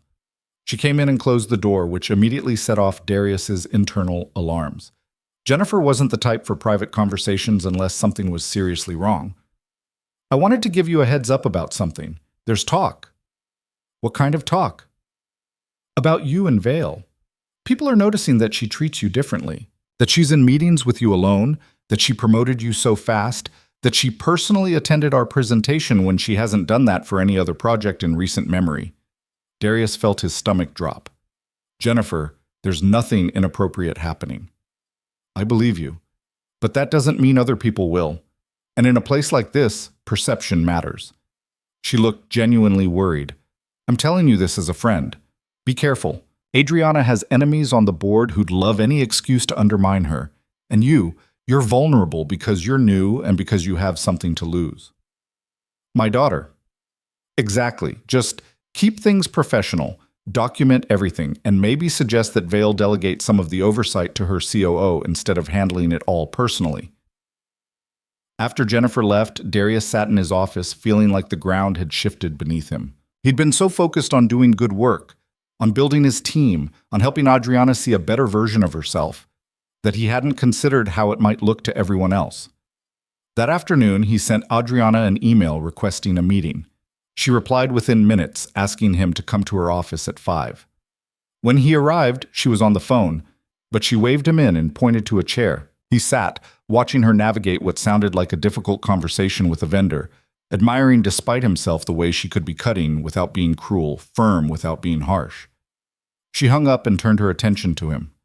What's on your mind? We need to talk about boundaries.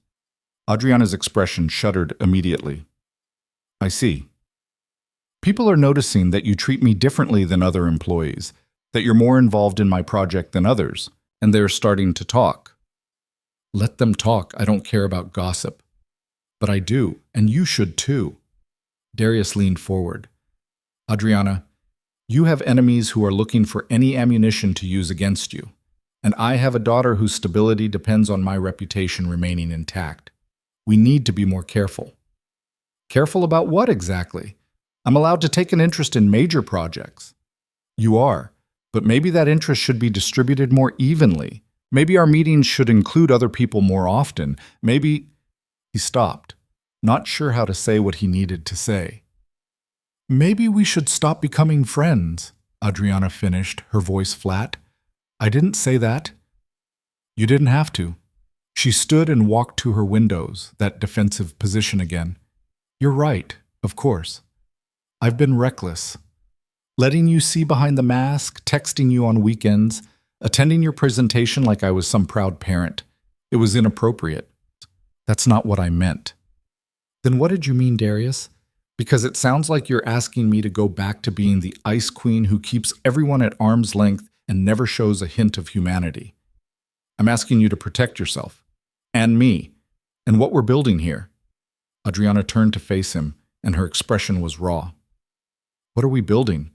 Because a month ago, I would have said a professional relationship. But now I don't know anymore. The honesty in her voice stole his breath. Darius stood slowly, crossing the office until he was a few feet away from her. I don't know either, he admitted. All I know is that helping you matters to me. Being around you matters to me. And that terrifies me because I can't afford to care about someone who could destroy my life with a single decision. I would never... You wouldn't mean to, but you have that power, Adriana. You're the CEO. I'm an employee. No matter how much we pretend otherwise, that power imbalance exists. So what are you suggesting? That we stop talking outside of work? That we pretend Tuesday night never happened? I'm suggesting we be smart, professional in public, careful about perception, and maybe... He stopped, the next words almost too difficult to say. Maybe we figure out what this actually is before we let it become something we can't take back.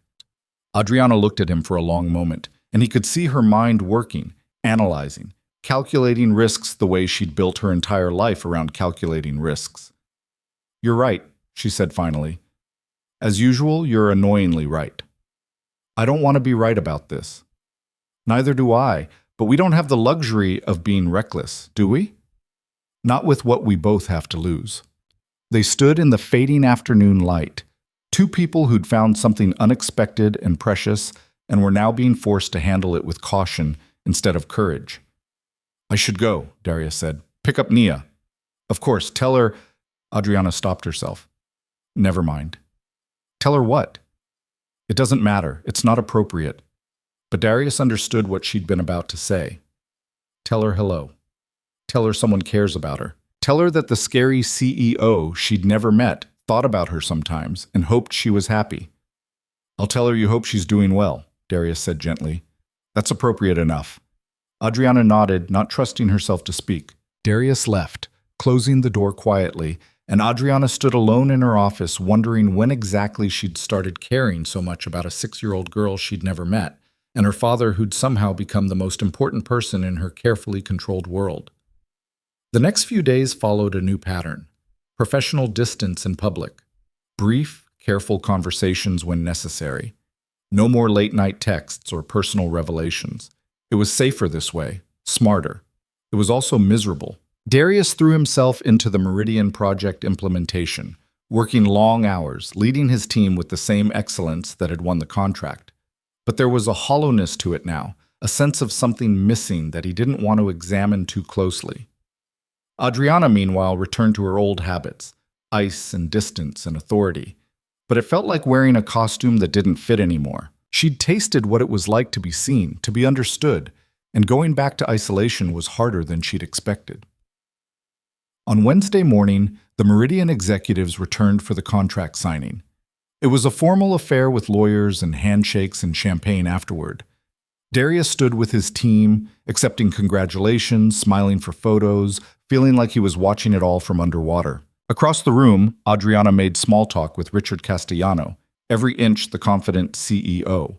But when she thought no one was looking, her eyes found Darius, and in that glance was everything they weren't saying.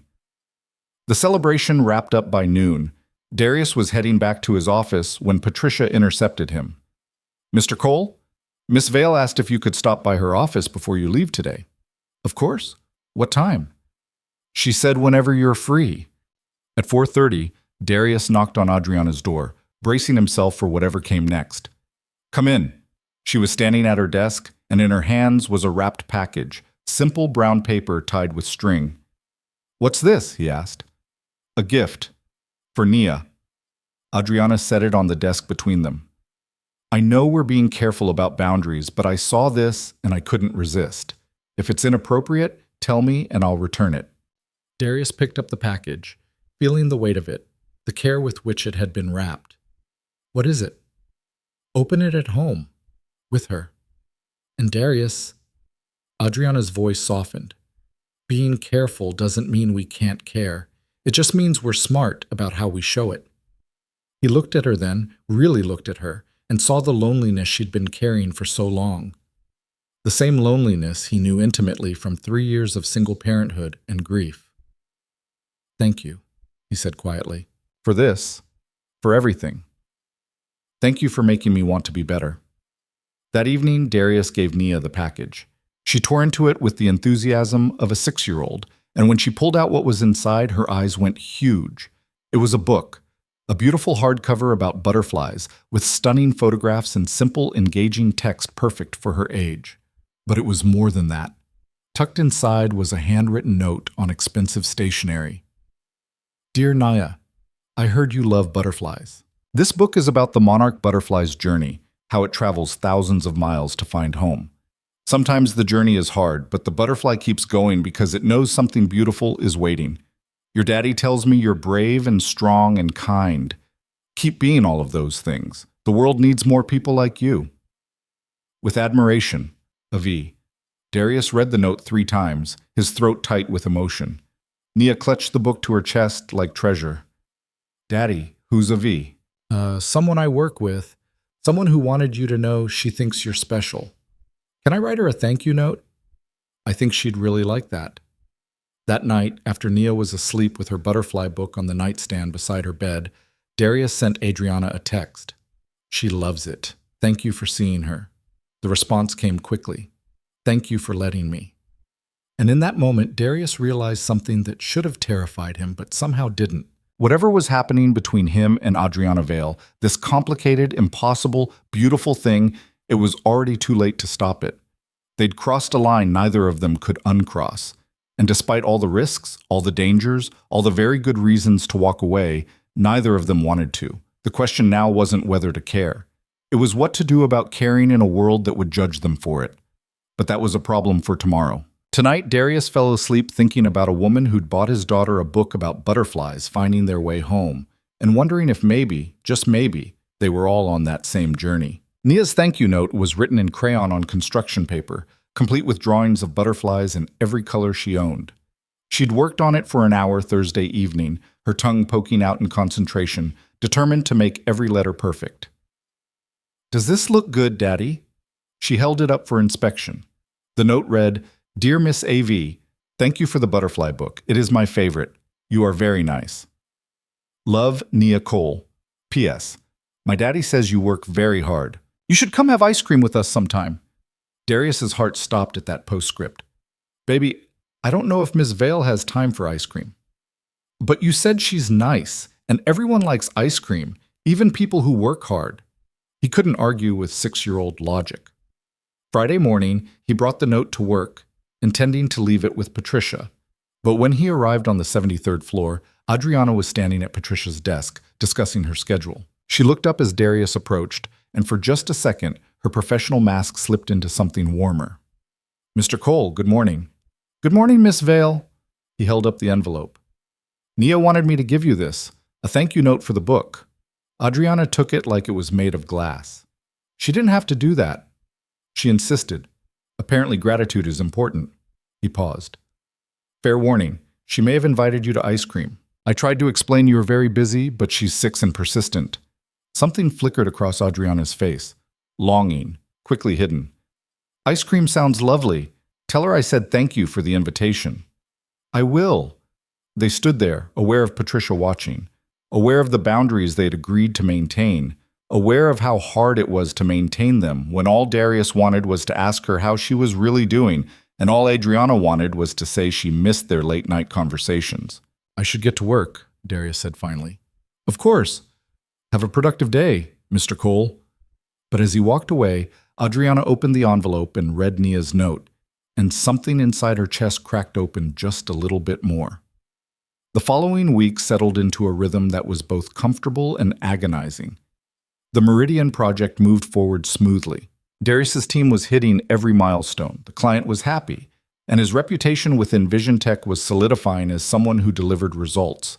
Professionally, everything was perfect. Personally, everything was complicated. He and Adriana maintained their careful distance in public, brief conversations about work, professional emails, the occasional meeting with other executives present. But there were moments, small, stolen moments, when the facade slipped. A shared glance during a board presentation that lasted half a second too long. Adriana bringing Darius coffee exactly the way he liked it, claiming Patricia had made it, but they both knew better. Darius staying late one evening to help troubleshoot an issue with Vision Tech's server infrastructure, something far outside his job description, because Adriana had mentioned she was worried about it. And there were the texts. Always late at night, always brief, always carefully worded. But they came regularly, like a heartbeat neither of them could silence. "How's Nia?" "Good." She aced another spelling test. "How are you?" "Tired. Board meeting tomorrow. They want to cut the R&D budget." "Don't let them. Innovation is what keeps you ahead." "When did you become my strategic advisor?" "I've always been observant. You just didn't know I was paying attention." "I'm glad you are." 3 weeks after the Meridian contract signing, Adriana made a decision that surprised everyone, including herself.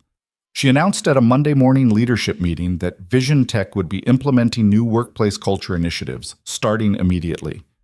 "Effective today," she said, standing at the head of the conference table, "we're ending the practice of public reprimands. If an executive has an issue with an employee's performance, that conversation happens privately, with HR documentation and a clear improvement plan. No more humiliation tactics." Marcus Chen, who'd been on the receiving end of her worst behavior, looked like he might faint from shock. "Additionally," Adriana continued, We're implementing quarterly anonymous feedback surveys where employees can share concerns about leadership without fear of retaliation. And we're establishing mentorship programs pairing senior staff with newer employees to foster growth and knowledge transfer. Sarah Kim spoke up carefully. Ms. Vale, these are excellent initiatives. May I ask what prompted this change? Adriana's eyes found Darius for just a moment before sliding away. Someone reminded me that respect should be a two-way street. I've spent 4 years building Vision Tech into a powerhouse. It's time I built it into a place where people actually want to work. The meeting continued, but the energy in the room had shifted. People were stunned, cautiously optimistic, uncertain whether this was real or just another strategy. But Darius knew. He saw the woman who'd broken down in her office, who'd admitted she was tired of being a monster, who was trying desperately to find a version of herself that didn't hurt everyone around her. After the meeting, he waited until the room cleared before approaching her. That was brave, he said quietly. That was terrifying, Adriana corrected. I've ruled through fear for so long, I don't know if I remember any other way. You'll figure it out. And your team will help you if you let them. Will you help me? The question was simple but loaded with meaning. Darius knew what she was really asking, not just for professional support, but for personal reassurance that he wasn't going anywhere. Always, he said. However I can. Even when I backslide and turn into the Ice Queen again? Especially then. Someone has to remind you who you're trying to become. Adriana smiled, small and genuine. Thank you, Darius. You're welcome, Adriana.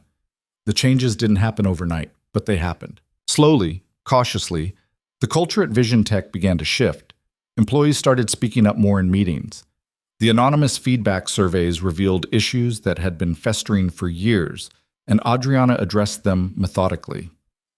There were stumbles, moments when her old instincts took over and she snapped at someone, then had to apologize afterward. But the effort was real, and people noticed.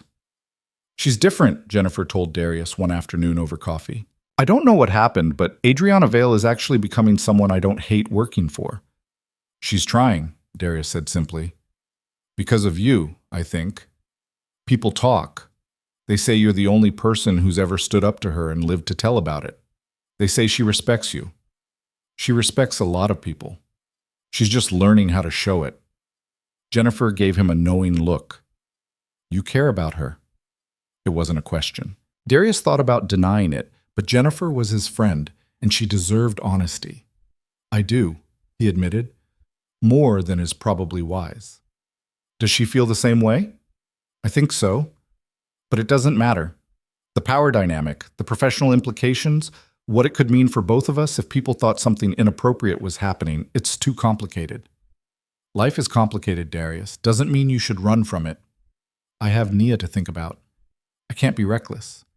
Being happy isn't reckless. It's brave. Jennifer stood, gathering her things. Just think about it, okay? Because from where I'm standing, you've both been alone long enough.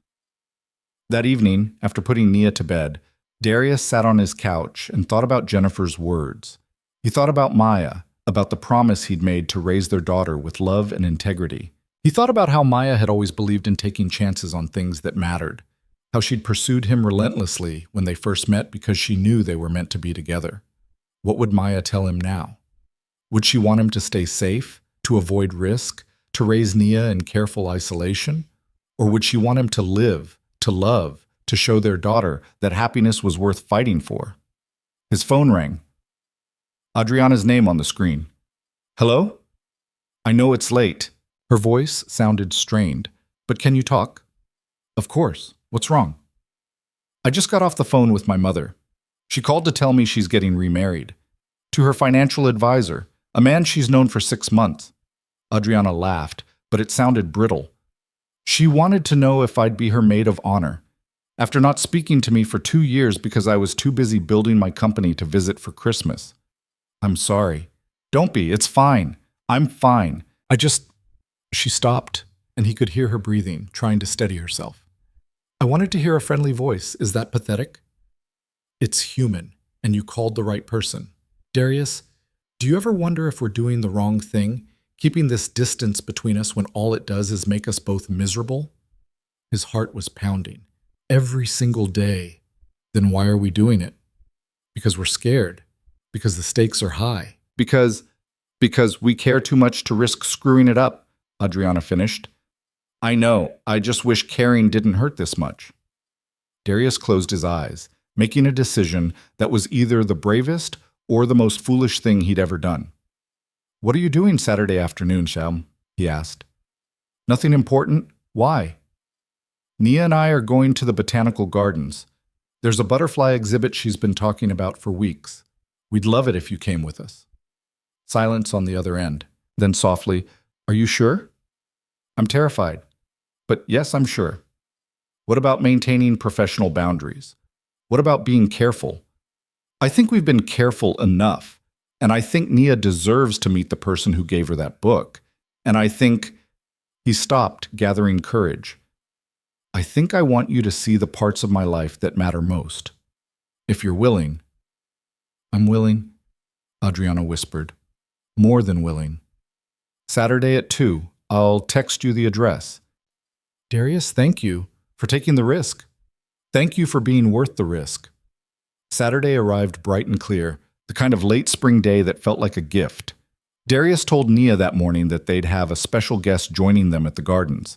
She'd been thrilled, asking 1,000 questions he only partially answered. At 1:30, as they were getting ready to leave, Nia appeared in the living room wearing her favorite dress, yellow with white flowers, the one she saved for important occasions.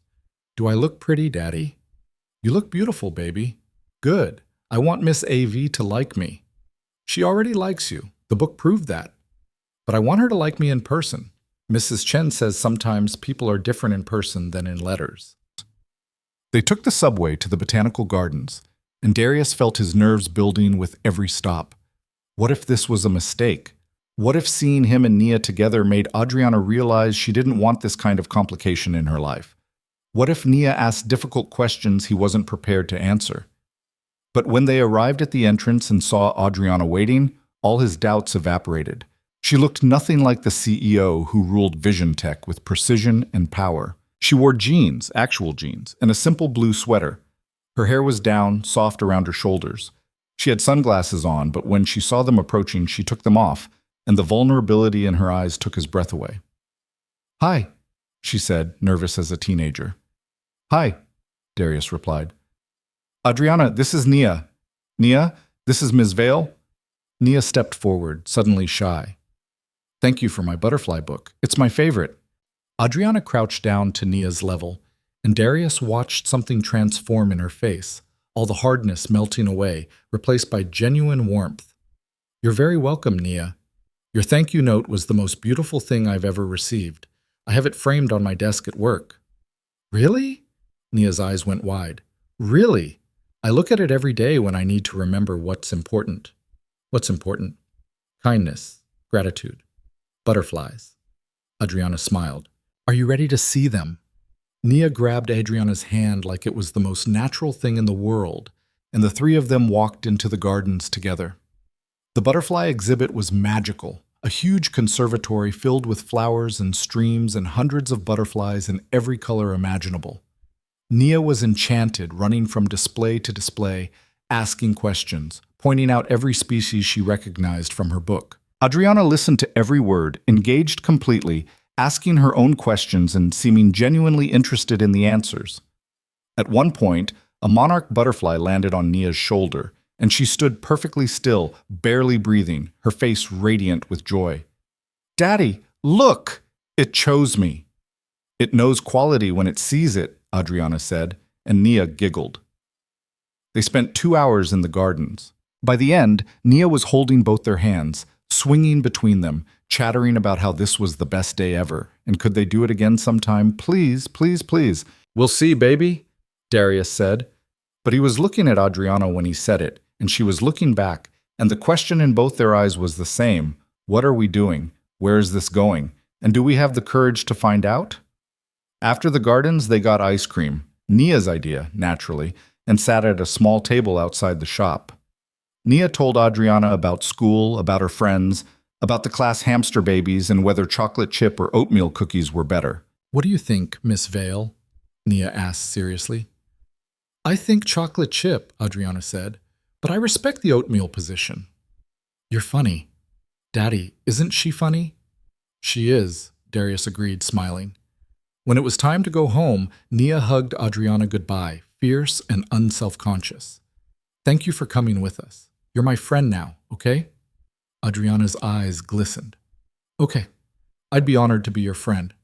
Darius walked Adriana to her car, while Nia waited on a nearby bench, swinging her legs and humming. Thank you for today, Adriana said.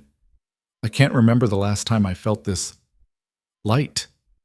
Thank you for being exactly who Nia needed you to be. She's remarkable, Darius. You've done an incredible job raising her.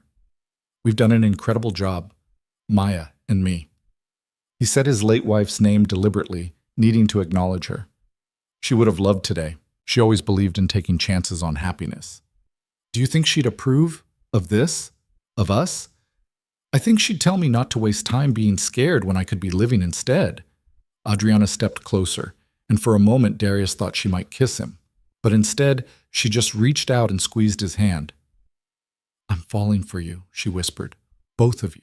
And it terrifies me because I don't know how to do this, how to be vulnerable, how to let people in, how to be part of a family instead of just a corporation. You learn, Darius said, one day at a time, with people who care about you and won't let you give up on yourself. Will you teach me? We'll teach each other. This time she did kiss him, soft and brief, there in the parking lot with the late afternoon sun warming their faces. It wasn't passionate or desperate. It was a promise. A beginning. When they pulled apart, Nia was standing right beside them, grinning. I knew it. Mrs. Chen said when grown-ups look at each other the way you two do, it means they like each other. Darius felt his face heat. Nia, we were just... It's okay, Daddy. I think it's nice. Miss Vale is really nice. Can she come over for dinner sometime? Adriana laughed, the sound pure and unguarded. I'd love that, Nia. If your dad says it's okay... It's definitely okay, Darius said, surrendering to the inevitable. The next few weeks were a study in balance. Darius and Adriana were careful at work, maintaining professional boundaries during business hours. But outside the office, something beautiful was building. Adriana came to dinner at their apartment twice. The first time she brought ingredients and helped Darius cook while Nia set the table with elaborate care. The second time, she arrived with flowers for the table and a new book for Nia about butterflies migrating across continents. She learned Nia's routines, her favorite foods, her fears about monsters under the bed, and her dreams of becoming a scientist who studied butterflies in real rainforests. She listened when Nia talked about Maya, asking gentle questions, honoring the memory of a woman she'd never met. And slowly, Adriana stopped being Ms. Vol, the CEO, and started being just Adriana, someone who laughed at Nia's jokes, who helped with homework, who admitted she'd never made cookies from scratch and needed instruction. You're really bad at this, Nia observed, watching Adriana's misshapen cookie dough blobs. I'm really bad at a lot of things that matter, Adriana agreed, but I'm trying to get better. That's okay. Daddy says trying is what counts. One evening, after Nia was asleep, Darius and Adriana sat on his small couch, her head on his shoulder, his arm around her waist. I've been thinking, Adriana said quietly, about us, about where this goes. And I'm scared. The board already questioned some of my decisions. If they knew we were involved, they'd use it against me, against us. I know. But I'm more scared of losing this, of losing you and Nia, of going back to that empty apartment and that empty life and pretending I'm fine when I'm not. Darius turned to look at her. So what do we do? We're honest. We document everything professionally to show there's no favoritism. We're transparent with HR. And we don't hide, but we don't flaunt it either. We live our lives and trust that doing the right thing will be enough. That's a big risk for you. Your reputation, your position is worth less than this, than you, than being part of something real. Adriana sat up, facing him fully. I've spent my whole life chasing success, thinking it would fill the void. It didn't. You did. Nia did. This weird, complicated, beautiful family we're building did. I'm not willing to lose that for a board of directors who've never cared about me as a person anyway. Are you sure? I've never been more sure of anything. The following Monday, Adriana requested a meeting with Vision Tech's chief counsel and the head of HR.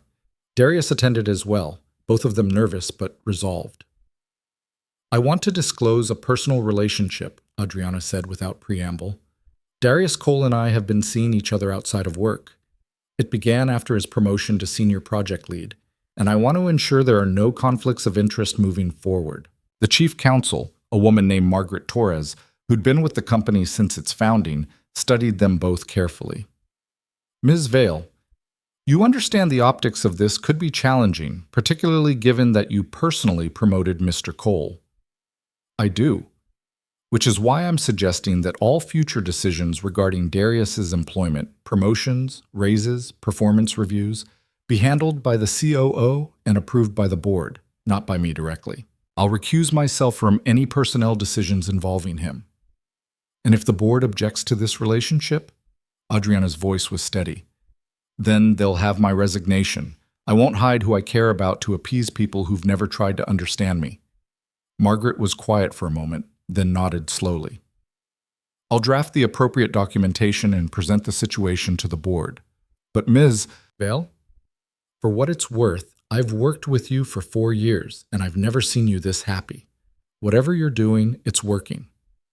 2 weeks later, the board met to discuss the situation. Darius waited in his office, unable to focus on work, while Adriana faced the 12 executives who held her future in their hands. She presented the facts calmly and professionally.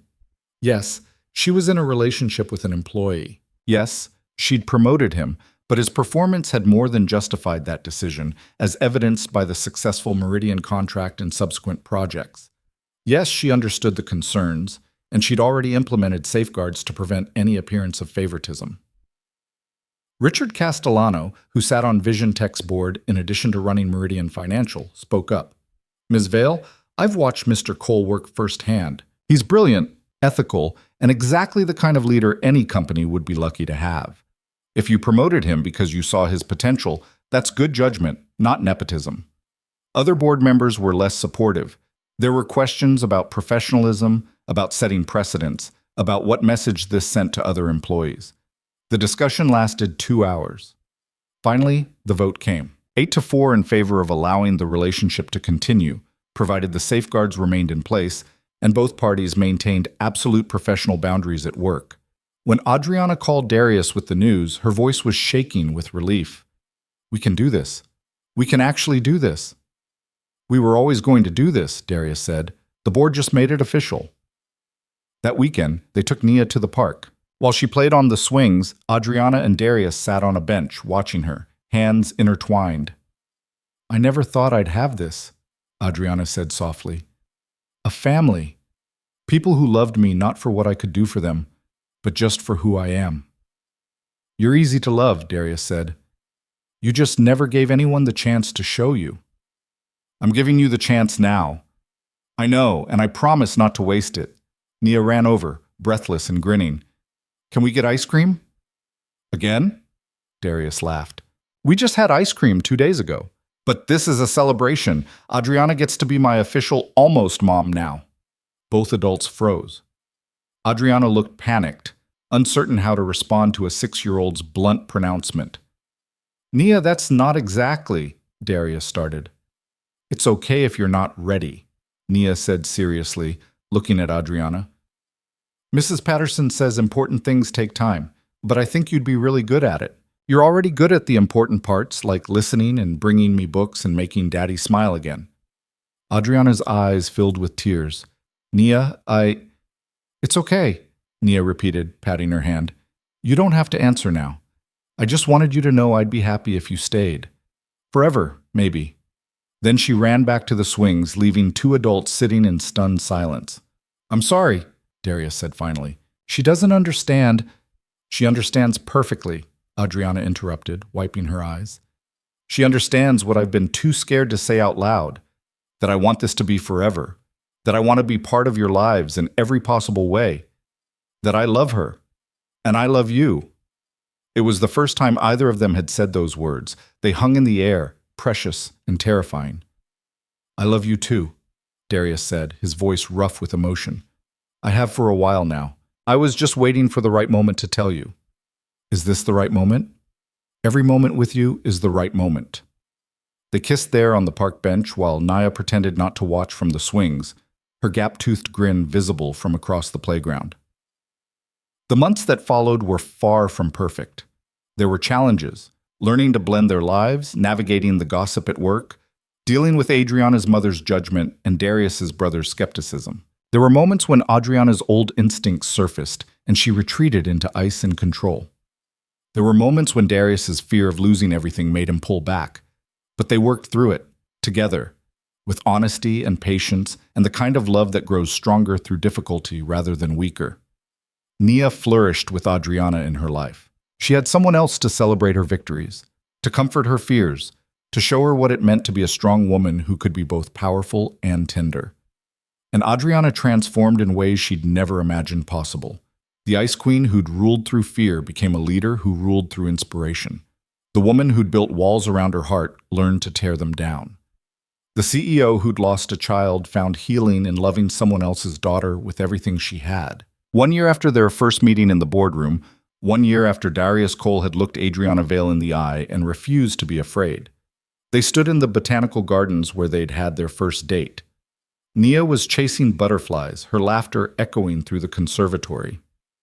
"Happy anniversary," Adriana said, leaning into Darius's embrace. "Happy anniversary. Though technically our anniversary should be the day you humiliated me in front of the entire leadership team, I prefer to think of it as the day I met the man who changed my life." "The man who wouldn't grovel, you mean? The man who saw me, the real me, and didn't run away screaming." Adriana turned to face him. "I have something for you." She pulled out a small box. Darius opened it to find a simple silver band engraved on the inside with words that made his throat tight. Dignity, courage, home. "It's not an engagement ring," Adriana said quickly. "Not yet. I know we need more time, and Nia needs to be part of that decision when it happens. But I wanted you to have something that represents what you've given me. A reminder that choosing dignity over fear changed both our lives." Darius slipped the ring on, feeling its weight, its meaning. "It's perfect. Thank you. Thank you. For taking the risk. For believing I could be better. For loving me even when I didn't know how to love myself. Always." Nia ran up to them. A butterfly perched on her finger. "Look, it's a monarch, just like in the book. Just like the ones that find their way home." Adriana knelt down beside her, admiring the butterfly, and Darius watched them together, his daughter and the woman he loved, both transformed by courage and second chances. They'd all been lost in their own ways. Darius, drowning in grief and responsibility. Adriana, suffocating under the weight of her own success. Nia, too young to understand why the world felt so scary and unstable, but they'd found each other. And in finding each other, they'd found their way home. The butterfly lifted from Nia's finger and flew toward the sunlight streaming through the conservatory glass, and the three of them watched it go, together.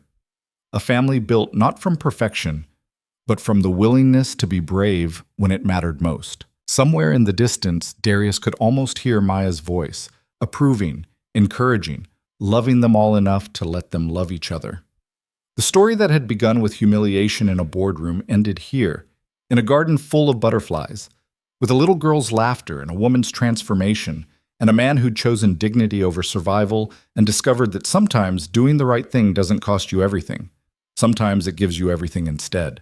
And as they walked out of the gardens into the bright afternoon, hand in hand, they knew that whatever challenges lay ahead, they'd face them together.